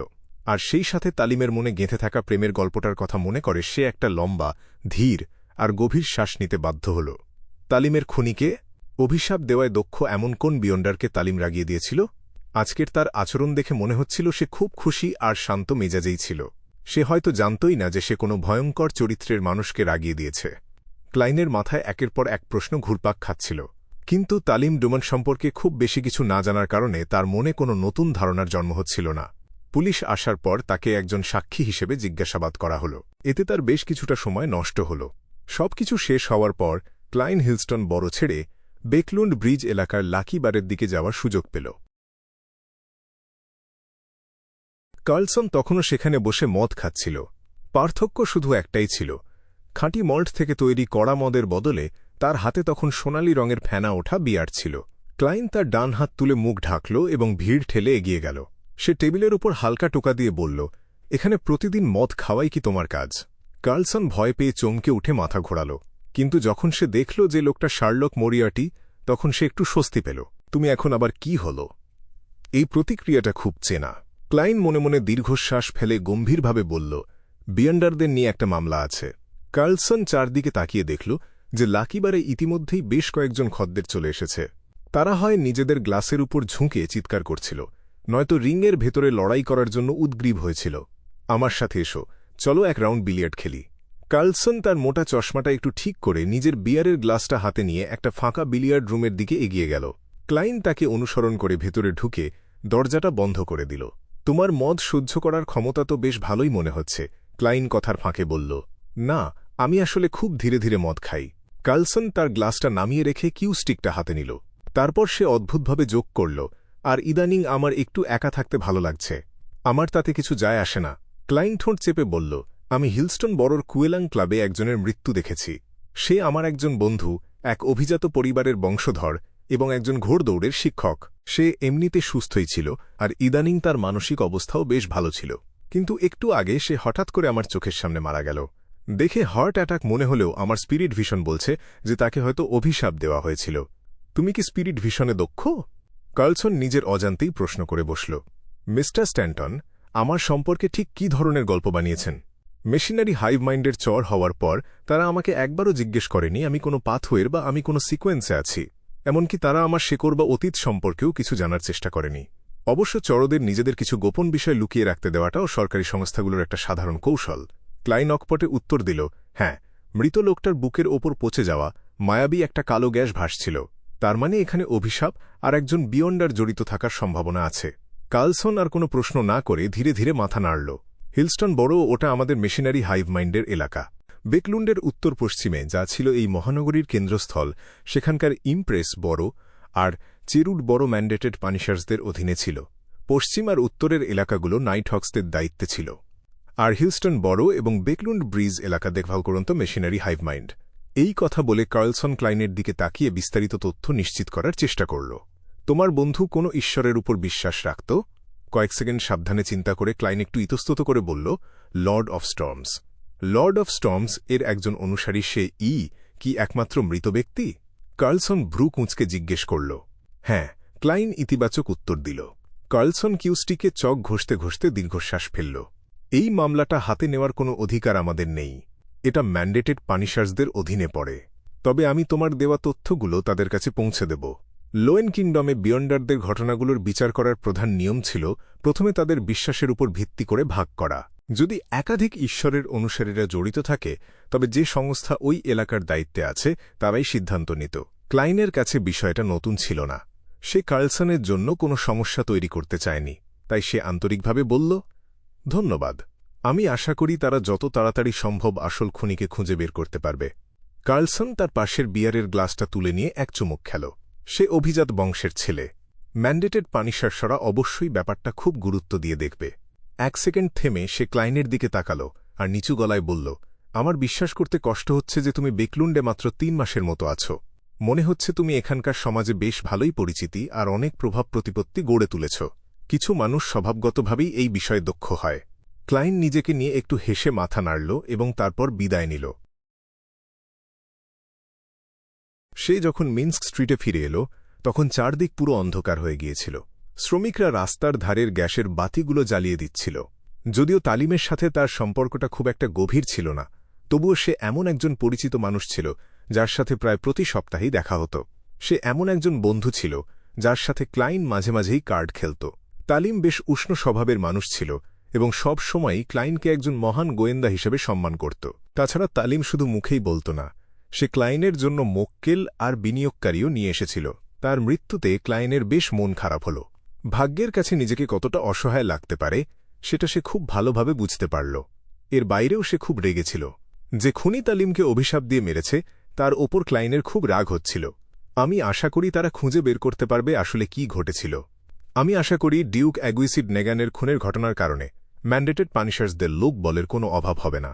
ক্লাইন দীর্ঘশ্বাস ফেলে ঘোড়ার গাড়ি থেকে নামল এবং গেটের দিকে এগিয়ে গেল। হাঁটার সময় সে খেয়াল করল যে পাশের সামারদের বাড়িতে কোনো আলো জ্বলছে না। মনে হচ্ছে তারা হয়তো ডেসি বেরো দিকে যাচ্ছে। এটাই কি বেকলুন্ডের নতুন বছরের পরিবেশ? অথচ আমি কিছুই অনুভব করতে পারছি না। ক্লাইন কিছুক্ষণের জন্য বিষণ্ণ বোধ করল। এইসব আবেগের কথা ভাবতে ভাবতে সে তাড়াতাড়ি ঘুমিয়ে পড়ল এবং পরদিন সকাল 7টায় ঘুম থেকে উঠল। নিজের মন মেজাজ একটু ঠিক করার জন্য ক্লাইন সিদ্ধান্ত নিল যে আজ সে নিজেই একটা কেক বানাবে। আমি সকালের নাস্তার পর জিনিসপত্রগুলো কিনে আনব। ক্লাইন তার দুধ খেতে খেতে আর খবরের কাগজের পাতা উল্টাতে উল্টাতে ফিসফিস করে বলল। কিছুক্ষণ পরেই সে টাস্ক টাইমসে একটা শোক সংবাদ দেখতে পেল। সেখানে লেখা ছিল, আমার প্রিয় ছেলে তালিম ডুমন্ট 18 ডিসেম্বর হঠাৎ হৃদরোগে আক্রান্ত হয়ে মারা গেছে। 21 ডিসেম্বর সকাল ঠিক 9টায় ক্রাউন সিমেট্রিতে তার অন্ত্যেষ্টিক্রিয়া অনুষ্ঠিত হবে। উত্তরাঞ্চলীয় মহাদেশে মৃতদেহ আবার জ্যান্ত হয়ে ওঠার ভয়ে মারা যাওয়ার পর যত তাড়াতাড়ি সম্ভব মৃতদেহ কবর দেওয়ার একটা পুরনো রীতি আগে থেকেই চালু ছিল। অবশ্য এই রীতিটা তখনই মানা হতো যখন অন্ত্যেষ্টিক্রিয়ার জন্য টাকার কোনো অভাব থাকত না। হঠাৎ হৃদরোগ, এটাই কি তদন্তের শেষ ফলাফল, নাকি ম্যান্ডেটেড পানিশার্সরা খুনিকে শান্ত করার চেষ্টা করছে? ক্লাইন ভ্রু কুঁচকাল। কিন্তু কোনো সিদ্ধান্তে আসতে পারল না। হয়তো আমি ধূসর কুয়াশার উপরে গিয়ে দেখতে পারি যে এটা ম্যান্ডেটেড পানিশার্সদের পাতা কোনো ফাঁদ কিনা, তবে এটাতে ব্যর্থ হওয়ার সম্ভাবনা অনেক বেশি। তাছাড়া আমার কাছে তালিমের কোনো জিনিস নেই, আর আমাকেও তারা নিশানা বানায়নি। সে একটা শ্বাস নিল, নিজেকে শান্ত করল এবং নিয়ম করে নিজের পেট ভরাল। পরবর্তী চেষ্টাতেও ক্লাইন আশানুরূপ কোনো ফল পেল ঘনিয়ে এল না। তার কাছে মিন্স্ক স্ট্রিট ছেড়ে একটা বাসে করে হিলস্টন বরোতে গিয়ে আইসেনগার্ড স্ট্যান্টনের সাথে দেখা করা ছাড়া আর কোনো উপায় রইল না। মহান গোয়েন্দা উষ্ণ ঘরের ভেতরে হেঁটে বেড়াচ্ছিল। সে সামনের দিকে ইশারা করে বলল, শার্লক, তুমি কি সকালের নাস্তা করবে? আমার রাঁধুনির হাতের রান্না আমার চেয়ে কোনো অংশে কম না। না, আমি আগেই নাস্তা করে ফেলেছি, ক্লাইন মাথা নেড়ে না করে দিল। আইসেনগার্ড তার জায়গায় থেমে গেল এবং খুব সাধারণভাবেই জিজ্ঞেস করল, তুমি নতুন বছর কোথায় কাটাতে যাচ্ছ? আমি ভাবছি না, আমি লেনবার্গে ফিরে যাব। আমি এখনও কিছু ঠিক করিনি। হয়তো মিটসিয়াশায়ারে যাব, ক্লাইন দায়সারাভাবে উত্তর দিল। সেখানকার প্রাকৃতিক দৃশ্য তো বেশ ভালো ছিল, কিন্তু দুর্ভাগ্যবশত সেখানে প্রচুর কয়লা আর লোহার খনি আছে, আর সেখানে জাহাজ নির্মাণ শিল্পও বেশ উন্নত। আইসেনগার্ড তার কলারটা ঠিক করল এবং পকেটে থাকা পাইপটাতে হাত দিল। তোমাকে একটু চিন্তিত মনে হচ্ছে, মিস্টার স্ট্যান্টন? আমার তোমাকে কিছু জিজ্ঞেস করার আছে। এই সুযোগে ক্লাইন তালিম ডুমন্টের মৃত্যু, তার স্পিরিট ভিশনের ফলাফল, মেশিনারি হাইভ মাইন্ডকে দেওয়া তার পরামর্শ এবং আজকের সকালের খবরের কাগজের শোক সংবাদের কথা বিস্তারিতভাবে খুলে বলল। অবশ্য সে এই সত্যিটা লুকিয়ে রেখেছিল যে সে নিজেই মেশিনারি হাইভ মাইন্ডের একজন চর হয়ে গেছে। সে শুধু বলেছিল যে তার বন্ধুর জন্য সে একজন সরকারি বিয়ন্ডারকে খুঁজে বের করেছে, যার সাথে তার পরিচয় হয়েছিল ডিজায়ার অ্যাপোস্টল মামলার কারণে। তোমার কি মনে হয় এটা ম্যান্ডেটেড পানিশার্সদের পাতা কোনো ফাঁদ? সে সবশেষে জিজ্ঞেস করল। পকেটের পাইপটা ধরে আইসেনগার্ড চিন্তিত মুখে বলল, আমি ম্যান্ডেটেড পানিশার্সদের এড়িয়ে চলার চেষ্টা করছি, তাই এই পরিস্থিতি সম্পর্কে আমি খুব বেশি কিছু জানি না। আমি কাউকে দিয়ে খোঁজ নেওয়ার ব্যবস্থা করছি। যদি কোনো খবর পাই তাহলে আমি তোমাকে চিঠি লিখে জানাব। ঠিক আছে, ধন্যবাদ। ক্লাইন আন্তরিকভাবে মাথা নিচু করে সম্মান জানাল। সন্ধ্যার দিকে সে আইসেনগার্ডের কাছ থেকে পাঠানো একটা বিশেষ চিঠি পেল। চিঠিতে মাত্র 2টো লাইন লেখা ছিল, এই মামলাটা ম্যান্ডেটেড পানিশার্সরা দেখছে না।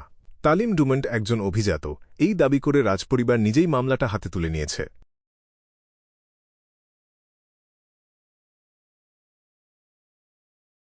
রাজপরিবার ক্লাইন মোরেত্তি আইসেনগার্ড স্ট্যান্টনের কাছ থেকে পাওয়া চিঠিটা ধরে মনে মনে বিড়বিড় করল। সে চোখ তুলে জানালার বাইরে তাকাল, দেখল টিপটিপ করে বৃষ্টি পড়ছে। রাস্তার গ্যাসবাতিগুলো থেকে একটা শান্ত আলোর বলয় ছড়িয়ে পড়ছিল। বসার ঘরের কফি টেবিলটা একদম গোছানো ছিল। এক কোনায় কয়েকটা খবরের কাগজ স্তূপ করে রাখা ছিল। তার চারদিকে একদম পিনপতন নীরবতা ছিল। ক্লাইন সোফায় বসে একটু সামনের দিকে ঝুঁকে পড়ল। সে দীর্ঘক্ষণ চুপচাপ সেখানেই বসে রইল।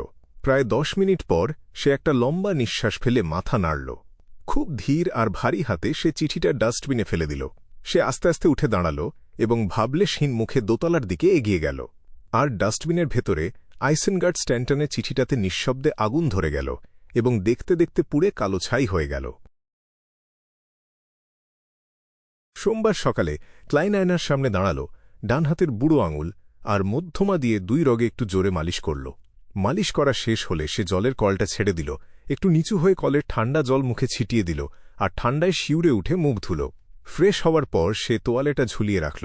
নিচতলায় গিয়ে মাখন মাখানো টোস্টের সাথে একপাশ কড়া করে ভাজা ডিম তৈরি করল। সাথে অবশ্যই কয়েক টুকরো লেবু দেওয়া 1 কাপ ব্ল্যাক টি ছিল, যেটা তার তৃষ্ণা মেটাল আর মুখের বিস্বাদ ভাবটা দূর করল। সকালের নাস্তা শেষে সে যখন অলসভাবে বাকি খবরের কাগজগুলো উল্টেপাল্টে দেখছিল, তখনই ক্লাইন হঠাৎ করে ডোরবেলের টুংটাং শব্দ শুনতে পেল। কে হতে পারে? নতুন কোনো কাজ? মেশিনারি হাইভ মাইন্ড কি এর মধ্যেই আমন পরিবারের সমাধি খোঁজার কাজ শেষ করে ফেলেছে? না, এত তাড়াতাড়ি হওয়া সম্ভব না। ক্লাইন বিড়বিড় করে ন্যাপকিন আর খবরের কাগজ সরিয়ে রেখে ধীরে ধীরে দরজার দিকে এগিয়ে গেল। যখন সে হাতলটা ধরল, তখন দরজার বাইরে দাঁড়িয়ে থাকা মানুষটার ছবি তার মনের পর্দায় ভেসে উঠল। বাইরে একেবারে নিখুঁত পোশাকে একজন বয়স্ক ভদ্রলোক দাঁড়িয়েছিল। তার বরফের মতো সাদা শার্টটা মাড় দেওয়া ছিল, আর একটা মোটা ছাই নীল রঙের ভেস্ট তার পেটটাকে পুরোপুরি ঢেকে রেখেছিল। লম্বা টেইলকোটের ভাঁজগুলো একদম সোজা ছিল, কোথাও কোনো দাগ বা খুঁত ছিল না। ভদ্রলোকের পায়ে চকচকে চামড়ার জুতো ছিল, এতটাই চকচকে যে সে কাদা বা বৃষ্টির মধ্যে দিয়ে হেঁটে এসেছে কিনা তা বোঝার কোনো উপায় ছিল না। তার হাতে সাদা বোনা গ্লাভস ছিল, আর 2 রগের কাছে রূপালি চুল উঁকি দিচ্ছিল। তার মুখে গভীর বলিরেখা ছিল, আর হালকা বাদামি চোখ দুটো এতটাই গম্ভীর ছিল যে সেখানে হাসির কোনো চিহ্নমাত্র ছিল না। আমি তো একে চিনি না, ক্লাইন বিড়বিড় করে দরজাটা খুলে দিল। জানতে পারি কি তুমি কাকে খুঁজছ? সে ভদ্রভাবে জিজ্ঞেস করল। বয়স্ক ভদ্রলোক তার টুপিটা খুলে বুকের কাছে চেপে ধরে একেবারে নিখুঁত কায়দায় সম্মান জানাল। মিস্টার শার্লক মরিয়ার্টি, আমি একজন খানসামা, আমার প্রভুর হয়ে তোমাকে আমন্ত্রণ জানাতে এসেছি। আমি কি তোমার সম্মানিত প্রভুকে চিনি? সে কেন আমাকে খুঁজছে? ক্লাইনের মাথাটা পুরোপুরি প্রশ্নে ভরে গেল। তবে ঠিক সেই মুহূর্তে সে খেয়াল করল সিমেন্টের রাস্তার ওপারে একটা ঘোড়ার গাড়ি দাঁড়িয়ে আছে। এর বাইরের দিকটা কুচকুচে কালো রঙের ছিল, আর জানালার ভেতরে পর্দা টানা ছিল। এটা যে সাধারণ কিছু নয় সেটা বোঝাই যাচ্ছিল। জাঁকজমক না দেখিয়েও এর মধ্যে একটা আভিজাত্য আছে। ক্লাইন ভালো করে তাকাতেই হঠাৎ দেখতে পেল গাড়ির একটা চোখে পড়ার মতো জায়গায় একটা প্রতীক আঁকা আছে। প্রতীকটার মাঝখানে একটা তরবারি নিচের দিকে মুখ করে রাখা ছিল, আর তরবারির হাতলে একটা লাল মুকুট ছিল। এটা তো সোর্ড অফ জাজমেন্ট। এটা অগাস্টাস রাজপরিবারের প্রতীক, সোর্ড অফ জাজমেন্ট। ক্লাইনের বুকটা ধক করে উঠল। সে মোটামুটি বুঝে গেল এই খানসামা কোথা থেকে এসেছে। হয়তো সে বেশ শক্তিশালী একজন বিয়ন্ডার, ক্লাইন অনুমান করল। পেশাদার আর গম্ভীর খানসামা তার এই তীক্ষ্ণ দৃষ্টির দিকে কোনো ভ্রুক্ষেপই করল না। সে ঠোঁটে একটা ভদ্র হাসি ফুটিয়ে বলল, তুমি আমার প্রভুর সাথে কখনো দেখা করনি, কিন্তু একদিক থেকে তুমি তাকে চেনো। তুমি তাকে ট্যাট কার্ডের প্রতীকধারী সেই সংগঠন সম্পর্কে তথ্য দিয়ে আসছ, আর সে তোমার প্রয়োজনীয় টাকার যোগান দিয়েছে। যেমনটা ভেবেছিলাম, ইনিই সেই গুরুত্বপূর্ণ ব্যক্তি যার কথা তালিম ডুমান্ট বলেছিল। আমি ভুল তথ্য দিয়ে টাকা হাতানোর চেষ্টা করছিলাম, এমনকি ওল্ড কোহলারের যত টাকা লেগেছে সবকিছুর বিলও তাকেই পাঠিয়েছিলাম। আমি এখন কিছুতেই তার আমন্ত্রণ ফেরাতে পারব না, বিশেষ করে যখন তালিম মারা গেছে। ক্লাইন 2 সেকেন্ড ভেবে বলল, তোমার প্রভু কি তালিমের মৃত্যুর কারণেই আমার কাছে এসেছে? হ্যাঁ, তালিম তার বন্ধু ছিল। তার মৃত্যুতে সে দুঃখিত আর বিভ্রান্ত, এবং সে শুনেছে যে ঘটনাটার সময় তুমি সেখানে ছিলে। বয়স্ক খানসামা পরিষ্কারভাবে বুঝিয়ে বলল, না, আমি ছিলাম না। ক্লাইন অবচেতনভাবেই কথাটা অস্বীকার করতে চাইল, কিন্তু শেষ পর্যন্ত সে শুধু মাথা নাড়তে পারল। হ্যাঁ, আমি তালিমকে আমার চোখের সামনে মরতে দেখেছি। এটা আসলেই খুব দুঃখজনক আর আক্ষেপের ব্যাপার। খানসামা খুব আন্তরিক সুরে বলল, তুমি কি আমার প্রভুর আমন্ত্রণ গ্রহণ করতে ইচ্ছুক? আমার কি মানা করার কোনো কারণ আছে? তাহলে তো আমাকে উল্টে আরও বেশি সন্দেহজনক মনে হবে। এমনকি তুমি আমাকে এখানেই মেরেও ফেলতে পারো। ক্লাইন তার দিকে তাকিয়ে বলল, আজ সকালে ভাগ্যক্রমে আমার তেমন কোনো কাজ নেই। ঠিক আছে তাহলে, মিস্টার মরিয়ার্টি, এসো। বয়স্ক খানসামা একটু নিচু হয়ে সাদা গ্লাভস পরা ডান হাতটা বাড়িয়ে সিমেন্টের রাস্তার ওপারের গাড়িটার দিকে ইশারা করল। আমি বড় বড় মানুষদের সাথে জড়ানোটা এড়িয়ে চলার চেষ্টা করছিলাম। শেষমেশ তালিমের মৃত্যুর পর তার পেছনের মানুষটার মুখোমুখি হওয়া ছাড়া আমার আর কোনো উপায় রইল না। কে জানে, এর ফলে অন্যদের নজর আমার দিকে পড়বে কিনা, বা আমার সম্পর্কে আরও গভীর খোঁজখবর নেওয়া শুরু হবে কিনা। আমাকে আগে থেকেই পরিকল্পনা করে রাখতে হবে, আর যে কোনো সময় এই পরিচয় আর আস্তানা ছেড়ে পালানোর জন্য প্রস্তুত থাকতে হবে। তাছাড়া আমাকে হিউম্যান স্কিন শ্যাডোয়ের বৈশিষ্ট্য আর ডিপসি নাগার চুল জোগাড় করতে হবে, আর যত তাড়াতাড়ি সম্ভব ফেইসলেস ধাপে উন্নীত হতে হবে। তাহলে আমার বিপদ কাটানোর ক্ষমতা দ্বিগুণেরও বেশি বেড়ে যাবে। ক্লাইন যখন তার কোট আর টুপি পরে রাজকীয় প্রতীক আঁকা গাড়িটার দিকে হেঁটে যাচ্ছিল, তখন সে সামনের ঘটনাগুলো নিয়ে আগেভাগেই ভেবে নিয়েছিল। এই সময় বয়স্ক খানসামা সাথে করে যে চাকরটাকে নিয়ে এসেছিল, সে তার জন্য দরজাটা খুলে দিল। গাড়ির ভেতরের মোটা বাদামি কার্পেটে পা রেখে ক্লাইন কাঠের ক্যাবিনেটগুলোর দিকে তাকাল, যেখানে red wine, white wine, champagne, লান্টি আর ব্ল্যাক র্যান্ডের সাথে সাথে স্ফটিকের গ্লাস রাখা ছিল। ক্লাইন জানালার পাশে বসে নিজেকে বেশ গুটিয়ে রাখল। লান্টি হল খাঁটি মল্ট থেকে তৈরি এক ধরনের কড়া স্পিরিট। এর অনেক ধরন ছিল, যেমন নাবিকদের প্রিয় লান্টি প্রুফ। ক্যাবিনেটে সাজিয়ে রাখা বোতলগুলো যে অনেক উন্নত মানের সেটা বোঝাই যাচ্ছিল। আর ব্ল্যাক র্যান্ড হল অন্যান্য পচানো শস্যের সাথে মেশানো কড়া মদ, যা লান্টির মতোই লোয়েন রাজ্যের একটা বিশেষ পানীয়। ভিজে রাস্তার ওপর দিয়ে গাড়িটা যখন এগিয়ে যাচ্ছিল, তখন ক্লাইন কথায় কথায় জিজ্ঞেস করল, আমরা কি এমপ্রেস বড়োর দিকে যাচ্ছি? না, আমার প্রভু এমপ্রেস বড়োর উপকণ্ঠে রেড রোজ ম্যানরে তোমার জন্য অপেক্ষা করছে। বয়স্ক খানসামা কিছুই লুকাল না। মনে হচ্ছে এটা রাজপরিবারের কোনো ম্যানর। ক্লাইন কিছুক্ষণ ভাবল, তারপর হেসে জিজ্ঞেস করল, এখন কি তুমি আমাকে তোমার প্রভুর পরিচয়টা বলতে পারবে? বয়স্ক খানসামার মেরুদণ্ড, যেটা আগে থেকেই সোজা ছিল, সেটা আরও টানটান হয়ে গেল, আর সে তার চিবুকটা একটু উঁচু করল। সে হল প্রতিষ্ঠাতা এবং রক্ষকের বংশধর। সে প্রবল পরাক্রমশালীর নাতি, মহামান্য রাজার পঞ্চম পুত্র, earl of Lastings, his highness prince Adessak Augustus. তার মানে ইনি তৃতীয় রাজপুত্র, বয়স হিসেবে দ্বিতীয় কনিষ্ঠ রাজপুত্র। তবে তার বয়স 21 থেকে 22 বছরের কাছাকাছি হবে। ক্লাইন কোয়েলা ক্লাবে রাখা খবরের কাগজ আর ম্যাগাজিনগুলোতে মাঝে মাঝে পড়া বর্ণনাগুলো মনে করার চেষ্টা করল।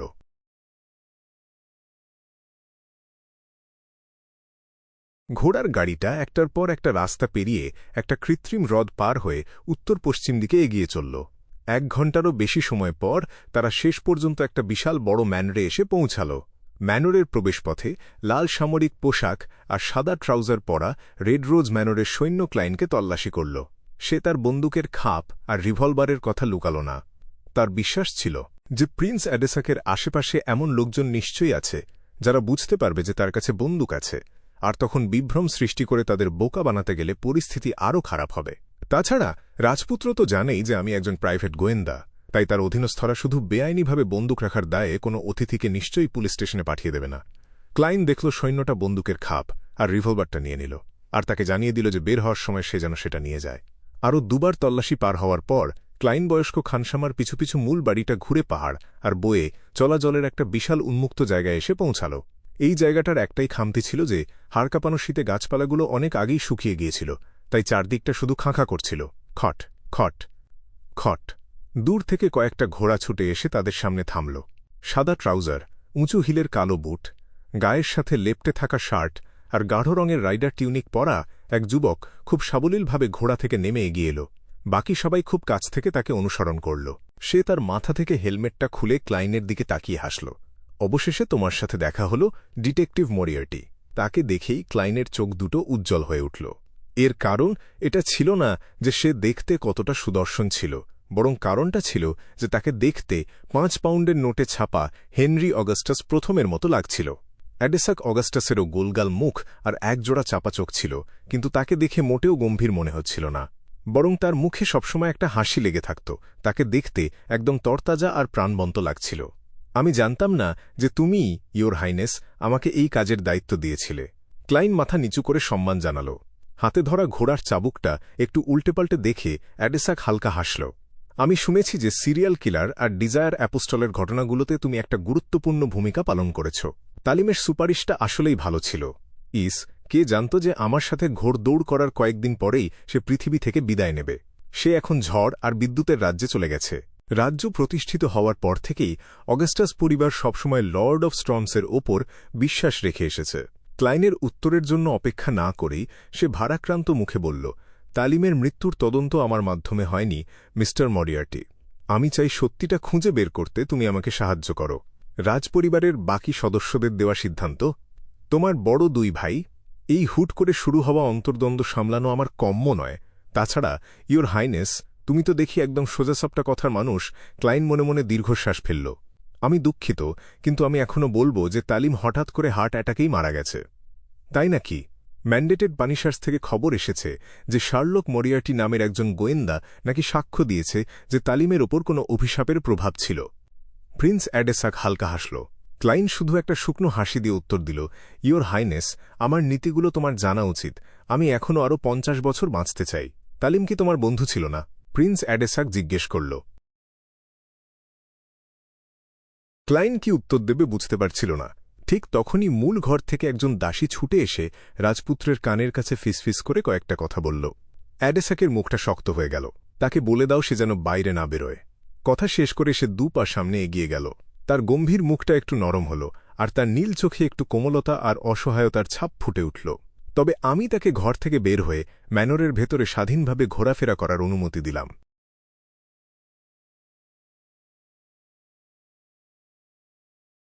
অধ্যায় 439, উদার রাজপুত্র।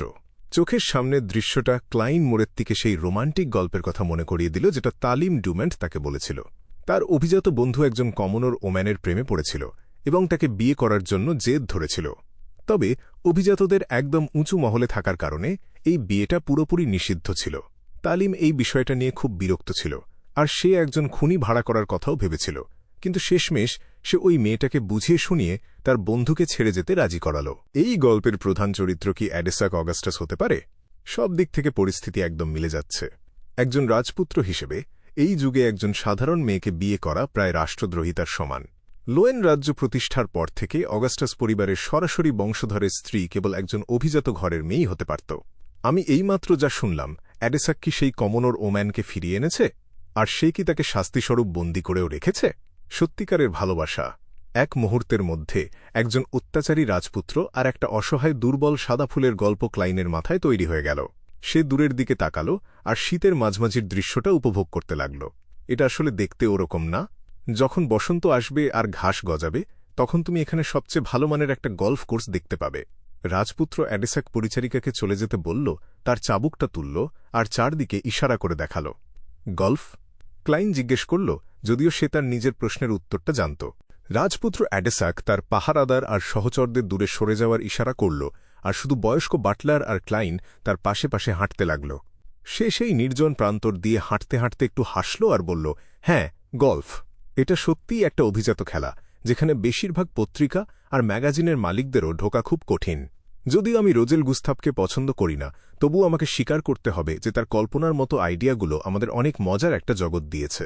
যদি তুমি তালিমের মৃত্যুর আসল সত্যিটা বের করতে পারো, তাহলে এই জায়গাটা তোমার জন্য সবসময় খোলা থাকবে। এটা আসলেই রোজেল ছিল। ক্লাইন হালকা করে একটা নিঃশ্বাস ফেলল। ক্লাইন কোনো জবাব দিচ্ছে না দেখে রাজপুত্র অ্যাডেসাক আবার আক্ষেপ করে বলতে শুরু করল, সব দিক থেকেই রোজেলের কাছ থেকে অনেক কিছু শেখার আছে, কিন্তু অনুভূতির ব্যাপারে তার মনোভাব আমাকে বিরক্ত করে। অবশ্যই এটা বেশিরভাগ ইন্টিস অভিজাতদের সাধারণ স্বভাব আর স্টাইল, আর এটাই তাদের জীবনে বিলাসিতা আর ব্যভিচারের প্রতি মোহ তৈরি করে। সামনে ধীরগতির স্রোতের দিকে তাকিয়ে অ্যাডেসাক তার বয়সের চেয়েও বেশি পরিণত সুরে বলল, ৯৯% মানুষ রোজেলের মতো জিনিয়াস নয়।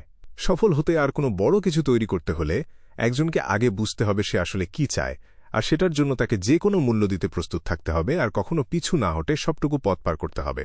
এই কথা বলতে বলতে তার গলাটা একটু ধীর হয়ে গেল। সে নিজের মনেই হাসল আর বলল, এই বছরের আগে পর্যন্ত আমি সবসময় ভাবতাম যে আমি আর্ল হোলের মেয়েকে খুব পছন্দ করি। তার একদম নিখুঁত রূপ আছে, সুন্দর স্বভাব, অনেক ধনসম্পদ, একটা নামকরা পরিবার আর একজন খুব শক্তিশালী বাবা আছে। সে এমন একজন যার মধ্যে কোনো রাজপুত্রই কোনো খুঁত ধরতে পারবে না। কিন্তু এখন আমি বুঝতে পারছি যে আমি আসলে এমন কিছুর প্রতি আকৃষ্ট যেটা আমি স্বপ্নেও পেতে চাই। সেটা হলো একটা অন্যরকম মেজাজ আর অভিজ্ঞতা থেকে জন্ম নেওয়া একটা গভীর আত্মা। হে, আমি বলছি না যে মিস অড্রে হলের মেজাজের অভাব আছে, কিন্তু সেটা এমন কিছু ছিল না যা আমি চাই, প্রশংসা করি বা পছন্দ করি। ইয়োর হাইনেস, তোমার সুর, মনোভাব আর চেহারা এখন প্রায় তালিমের মারা যাওয়ার ঠিক আগের মুহূর্তের মতোই লাগছে। আমার সামনে হঠাৎ করে মরে যেও না। এমনকি আমি যদি তাশক এক নদীতেও ঝাঁপ দিই, তবুও আমার নির্দোষ প্রমাণ করার কোনো উপায় থাকবে না। তাছাড়া এসব কথা বেশি শুনলে আমাকে চুপ করিয়ে দেওয়াটা আরও সহজ হয়ে যায়। তুমি কি আমাকে তোমার রথের সাথে বাঁধতে চাও? ক্লাইন অদ্ভুত কোনো কারণে একটু ভয় পেয়ে গেল। সে গলা পরিষ্কার করল আর নিজেই বিষয় পাল্টানোর উদ্যোগ নিল। ইয়োর হাইনেস, তোমার যে মর্যাদা আর পরিচয়, তাতে তোমার নিশ্চিতভাবেই কোনো অধস্তন কর্মচারীর অভাব হবে না। তোমার হয়ে তালিমের মৃত্যুর তদন্ত করতে রাজি হবে এমন অনেকেই আছে, তাহলে তোমার আমাকে কেন দরকার? অ্যাডেসাক মাথা নাড়াল আর একটু হাসল। একজন রাজপুত্র হিসেবে আমার যতটা ক্ষমতা আছে, আমার স্বাধীনতা ঠিক ততটাই কম। এমন অনেক কিছু আছে যা আমি আমার আশেপাশের মানুষদের দিয়ে করাতে পারি না, কারণ আমার দিকে অনেক চোখ সবসময় তাকিয়ে থাকে। তুমি মগজওয়ালা একজন দুর্দান্ত গোয়েন্দা, আর তালিমের সাথে তোমার ভালো সম্পর্ক ছিল। তুমি সেই সময় ওখানে ছিলে, তাই আমার মনে হয় না যে তোমার চেয়ে উপযুক্ত আর কেউ আছে।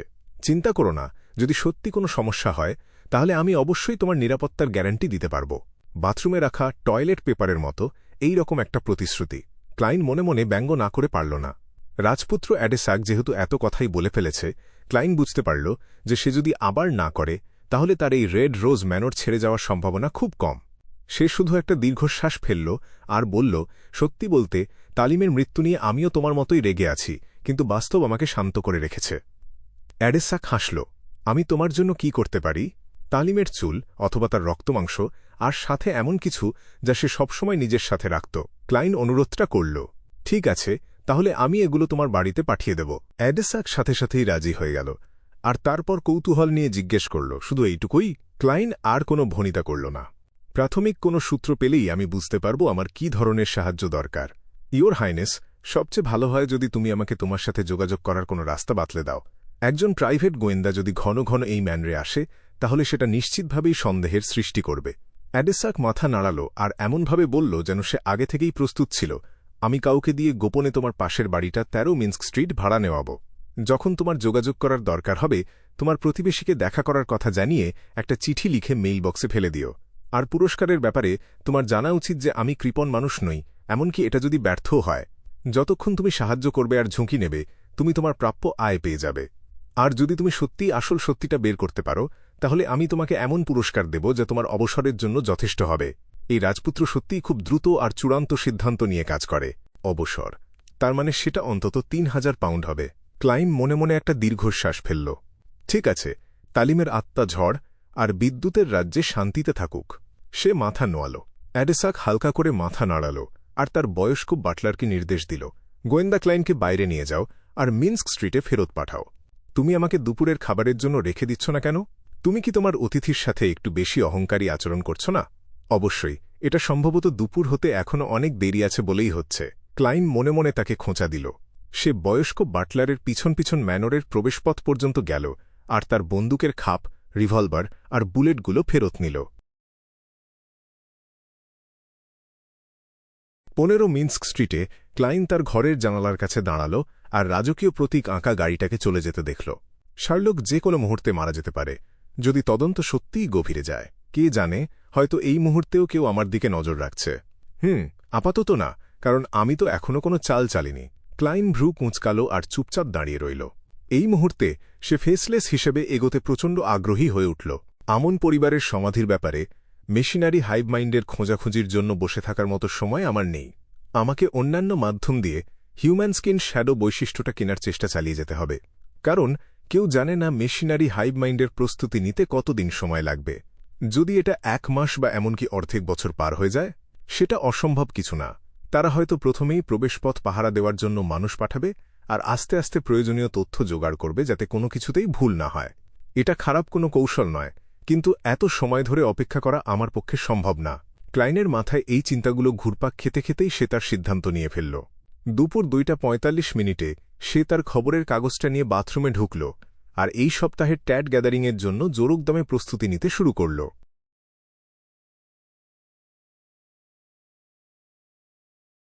ঠিক বিকেল 3টে একটা গাঢ় লাল রঙের মায়াবী আলো জ্বলে উঠতেই অড্রে হল বেশ ভালো মেজাজে চারদিকে তাকাল।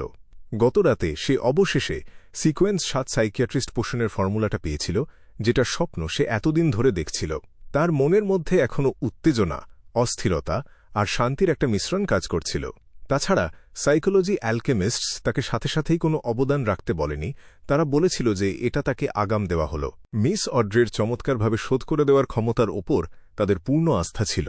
কোনো নতুন সদস্য নেই। অড্রে উঠে দাঁড়াল আর লম্বা ব্রোঞ্জের টেবিলের একদম শেষ প্রান্তে তাকাল। সে তার স্কার্টের কোনাটা তুলে ধরল আর মাথা নোয়াল। শুভ বিকেল মিস্টার ফুল টিল্ডে, শুভ বিকেল। তার হালকা আর হাসিখুশি গলার আওয়াজ কুয়াশার ওপরের সেই একটানা নীরবতা ভেঙে দিল, আর ক্লাইন, যে একটু হতাশ হয়েছিল, সে কিছুক্ষণের জন্য বাইরের জগতের সব ঝামেলা থেকে মুক্তি পেল। সে হালকা করে মাথা নাড়াল আর সদস্যদের শুভেচ্ছার জবাব দিল।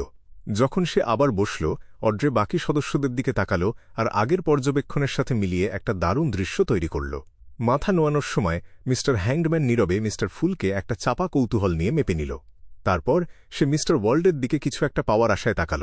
অন্য কথায়, চার্চ অফ স্টর্মসের সাথে তার একটা গভীর সম্পর্ক থাকার কারণে সে ডিউক নেগানের হত্যার বিস্তারিত জানে, আর হিরো ব্যান্ডিট কালো সম্রাটের আবির্ভাবের ব্যাপারেও তার ধারণা আছে। তার এই ঘটনার পিছনের আসল সত্যিটা খুঁজে বের করার ইচ্ছা আছে। মনে হচ্ছে মিস্টার ওয়ার্ল্ড তাকে যে ওয়্যারউলফ বিয়ান্ডার বৈশিষ্ট্যটা বিক্রি করার দায়িত্ব দিয়েছিল, সেটার একটা সুরাহা হয়েছে, আর সে হয়তো হিউম্যান স্কিন্ড শ্যাডো বৈশিষ্ট্য অথবা ডিপসি নাগার চুলও খুঁজে পেয়েছে। দাসানের আবেগগুলো খুব স্থির আর শান্ত। তার মানে সে বিশ্বাস করে যে সিটি অফ সিলভার তার ওপর থেকে নজরদারি তুলে নিয়েছে। সে কিসের ওপর ভিত্তি করে এই ধারণা করল? তাকে কি আবার সেই তথাকথিত অনুসন্ধান দলে পাঠিয়ে দেওয়া হয়েছে? ফোর্স ওয়াল নিজেকে রিল্যাক্সড মনে করলেও একটু মনমরা হয়ে আছে। সে আব্রাহাম পরিবারের সদস্যের পরীক্ষায় পাশ করে তার ছাত্রী হয়েছে ঠিকই, কিন্তু সে কি এমন কিছু মেনে নিতে বাধ্য হয়েছে যেটা তার জন্য ক্ষতিকর? মিস্টার ওয়ার্ল্ড আগের মতোই একদম শীতল আর গভীর। হয়তো যখন আমি সিকোয়েন্স 7 বা 6-এ পৌঁছাব, তখন আমি তার আবেগের পরিবর্তন আর চিন্তাগুলো বুঝতে পারব। যাই হোক, মিস্টার ফুল এখনও আগের মতোই রহস্যময়, শক্তিশালী আর অসীম। অড্রের মাথায় একসাথে অনেকগুলো চিন্তা খেলে গেল। সে ধূসর কুয়াশায় ঢাকা অবয়বটার দিকে তাকাল আর বলল, সম্মানীয় মিস্টার ফুল, আমি রোজেলের ডায়েরির নতুন 3টে পাতা জোগাড় করেছি। এটা সেই কপি ছিল যেটা সে সাইকোলজি অ্যালকেমিস্টসের কাছে চেয়েছিল। তবে যেহেতু সে গত রাতেই শুধু এটার কথা বলেছিল, তাই এসকালান্তে ওসেলেকা এত অল্প নোটিশে তাকে শুধু 3টে পাতা দেওয়ারই সময় পেয়েছিল। তুমি কি ধরনের পুরস্কার চাও? ক্লাইন হাসি মুখে জিজ্ঞেস করল। অড্রে খুব আন্তরিকভাবে উত্তর দিল, তুমি কি এটাকে আমার আগের প্রশ্নের উত্তর দেওয়ার পুরস্কার হিসেবে ধরে নিতে পারো? এই কথা বলার সময় তার নিজের মধ্যে নিজেকে জাহির করার একটা অদ্ভুত অনুভূতি হচ্ছিল। মিস্টার হ্যাংডম্যান আর তোমরা বাকিরা এখনও টোয়ালাইট হার্মিট অর্ডারের অস্তিত্বের কথাই জানো না। উফ, কি ঈর্ষণীয় ব্যাপার! আমি ভাবছি মিস জাস্টিস একান্তে কোনো সমস্যার জন্য দিক নির্দেশনা চেয়েছিল। আমি ফিরে গিয়ে স্যারকে চিঠি লিখব আর জিজ্ঞেস করব যে তার কাছে রোজেলের ডায়েরি আছে কিনা। না, বাইরের দুনিয়ার জন্য নোটবুক। ফোর্সের মধ্যে সাথে সাথেই একটা তীব্র ইচ্ছা আর অনুপ্রেরণা তৈরি হল। মিস্টার হ্যাংডম্যানের সন্দেহজনক দৃষ্টির নিচে ক্লাইন কোনো পরোয়া না করেই মাথা নাড়াল। অবশ্যই। অড্রে দ্রুত কালচে হলুদ রঙের ডায়েরির 3টে পাতা বের করল আর মিস্টার ফুলের দিকে এগিয়ে দিল। ক্লাইন সেগুলো নিল আর পড়তে শুরু করল। প্রথম পাতায় লেখা ছিল 13ই জানুয়ারি মিস্টার ডোরের সাথে যোগাযোগটা স্থির হল। এটা একটা চীনা প্রবাদ, যার মানে হল হলুদ নদীতে ঝাঁপ দেওয়া।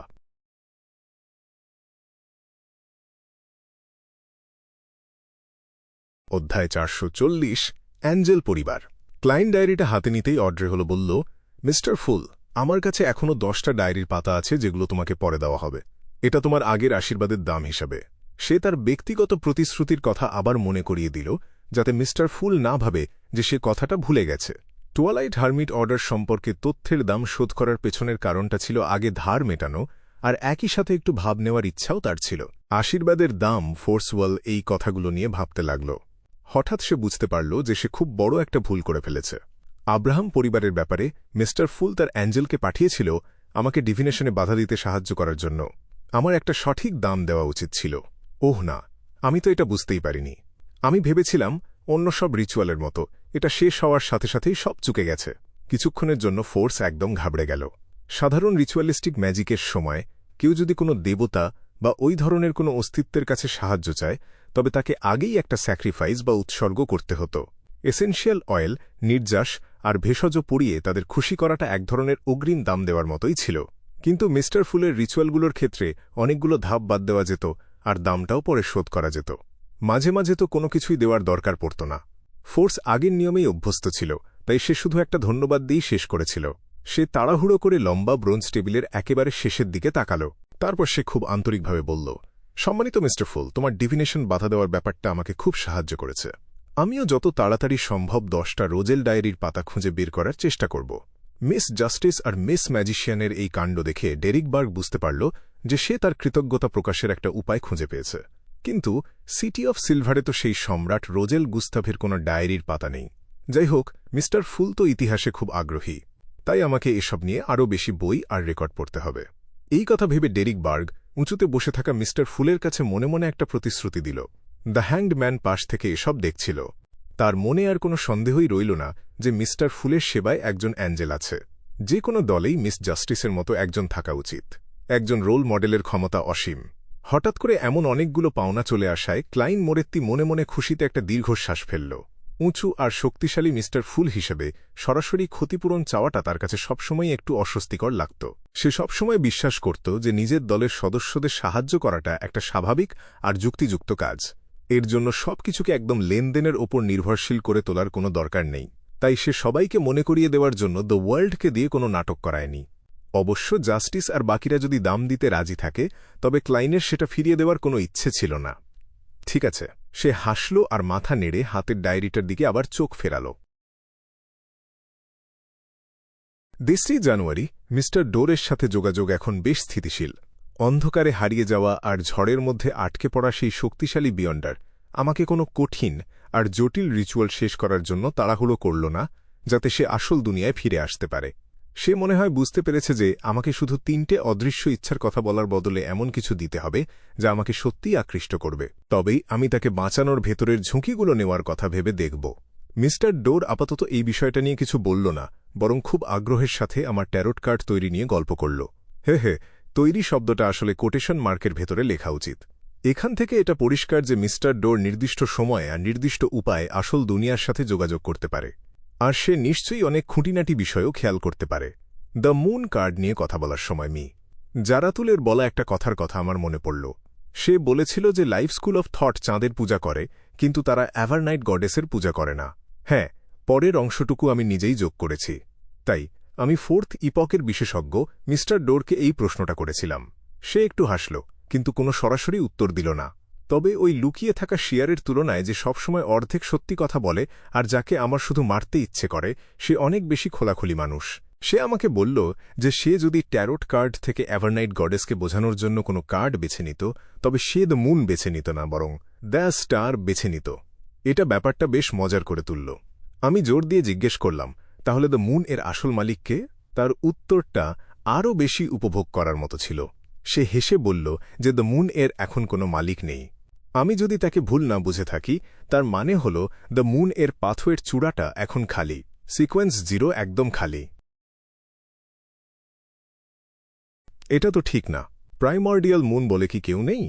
এটা দেখার পর ক্লাইনের মাথায় হঠাৎ করেই এই চিন্তাটা এলো।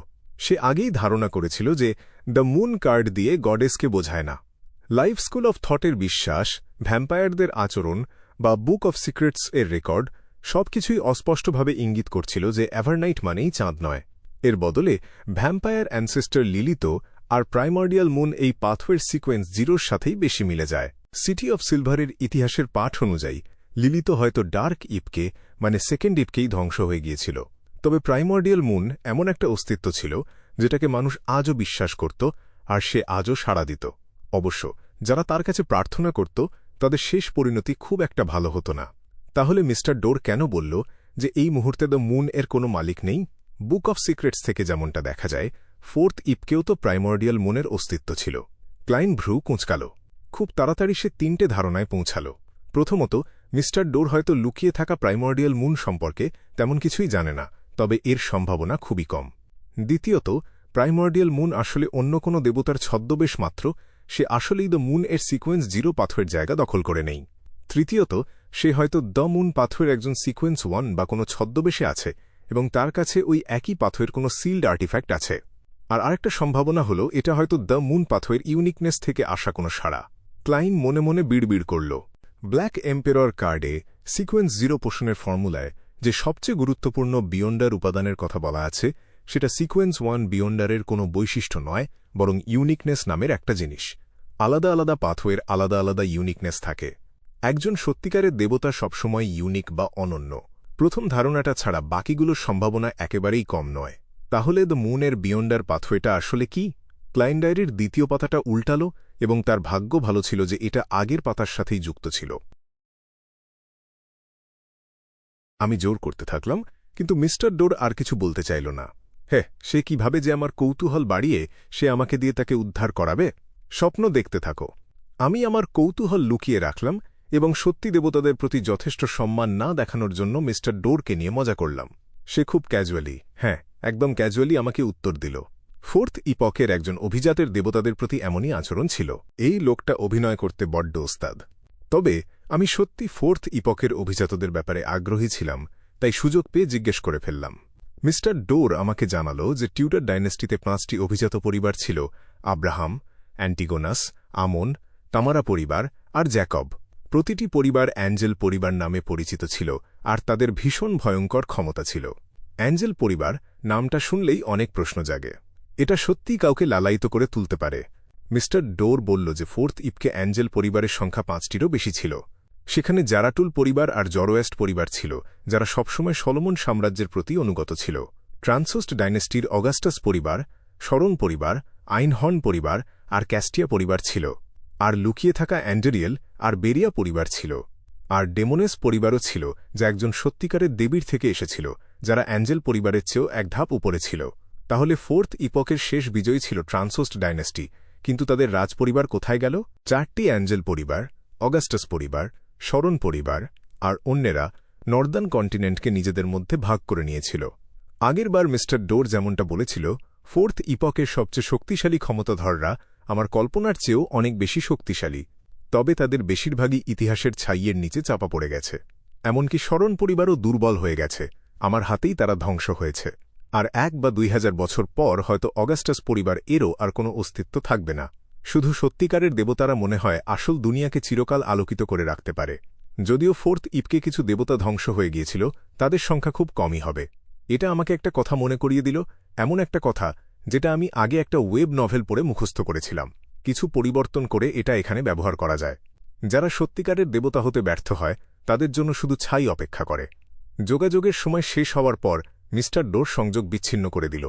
সে অনেকটা পেরোলে মুক্তি পাওয়া বন্দির মতো, যাকে একটা নির্দিষ্ট সময়ের জন্য ছেড়ে দেওয়া হয়েছে।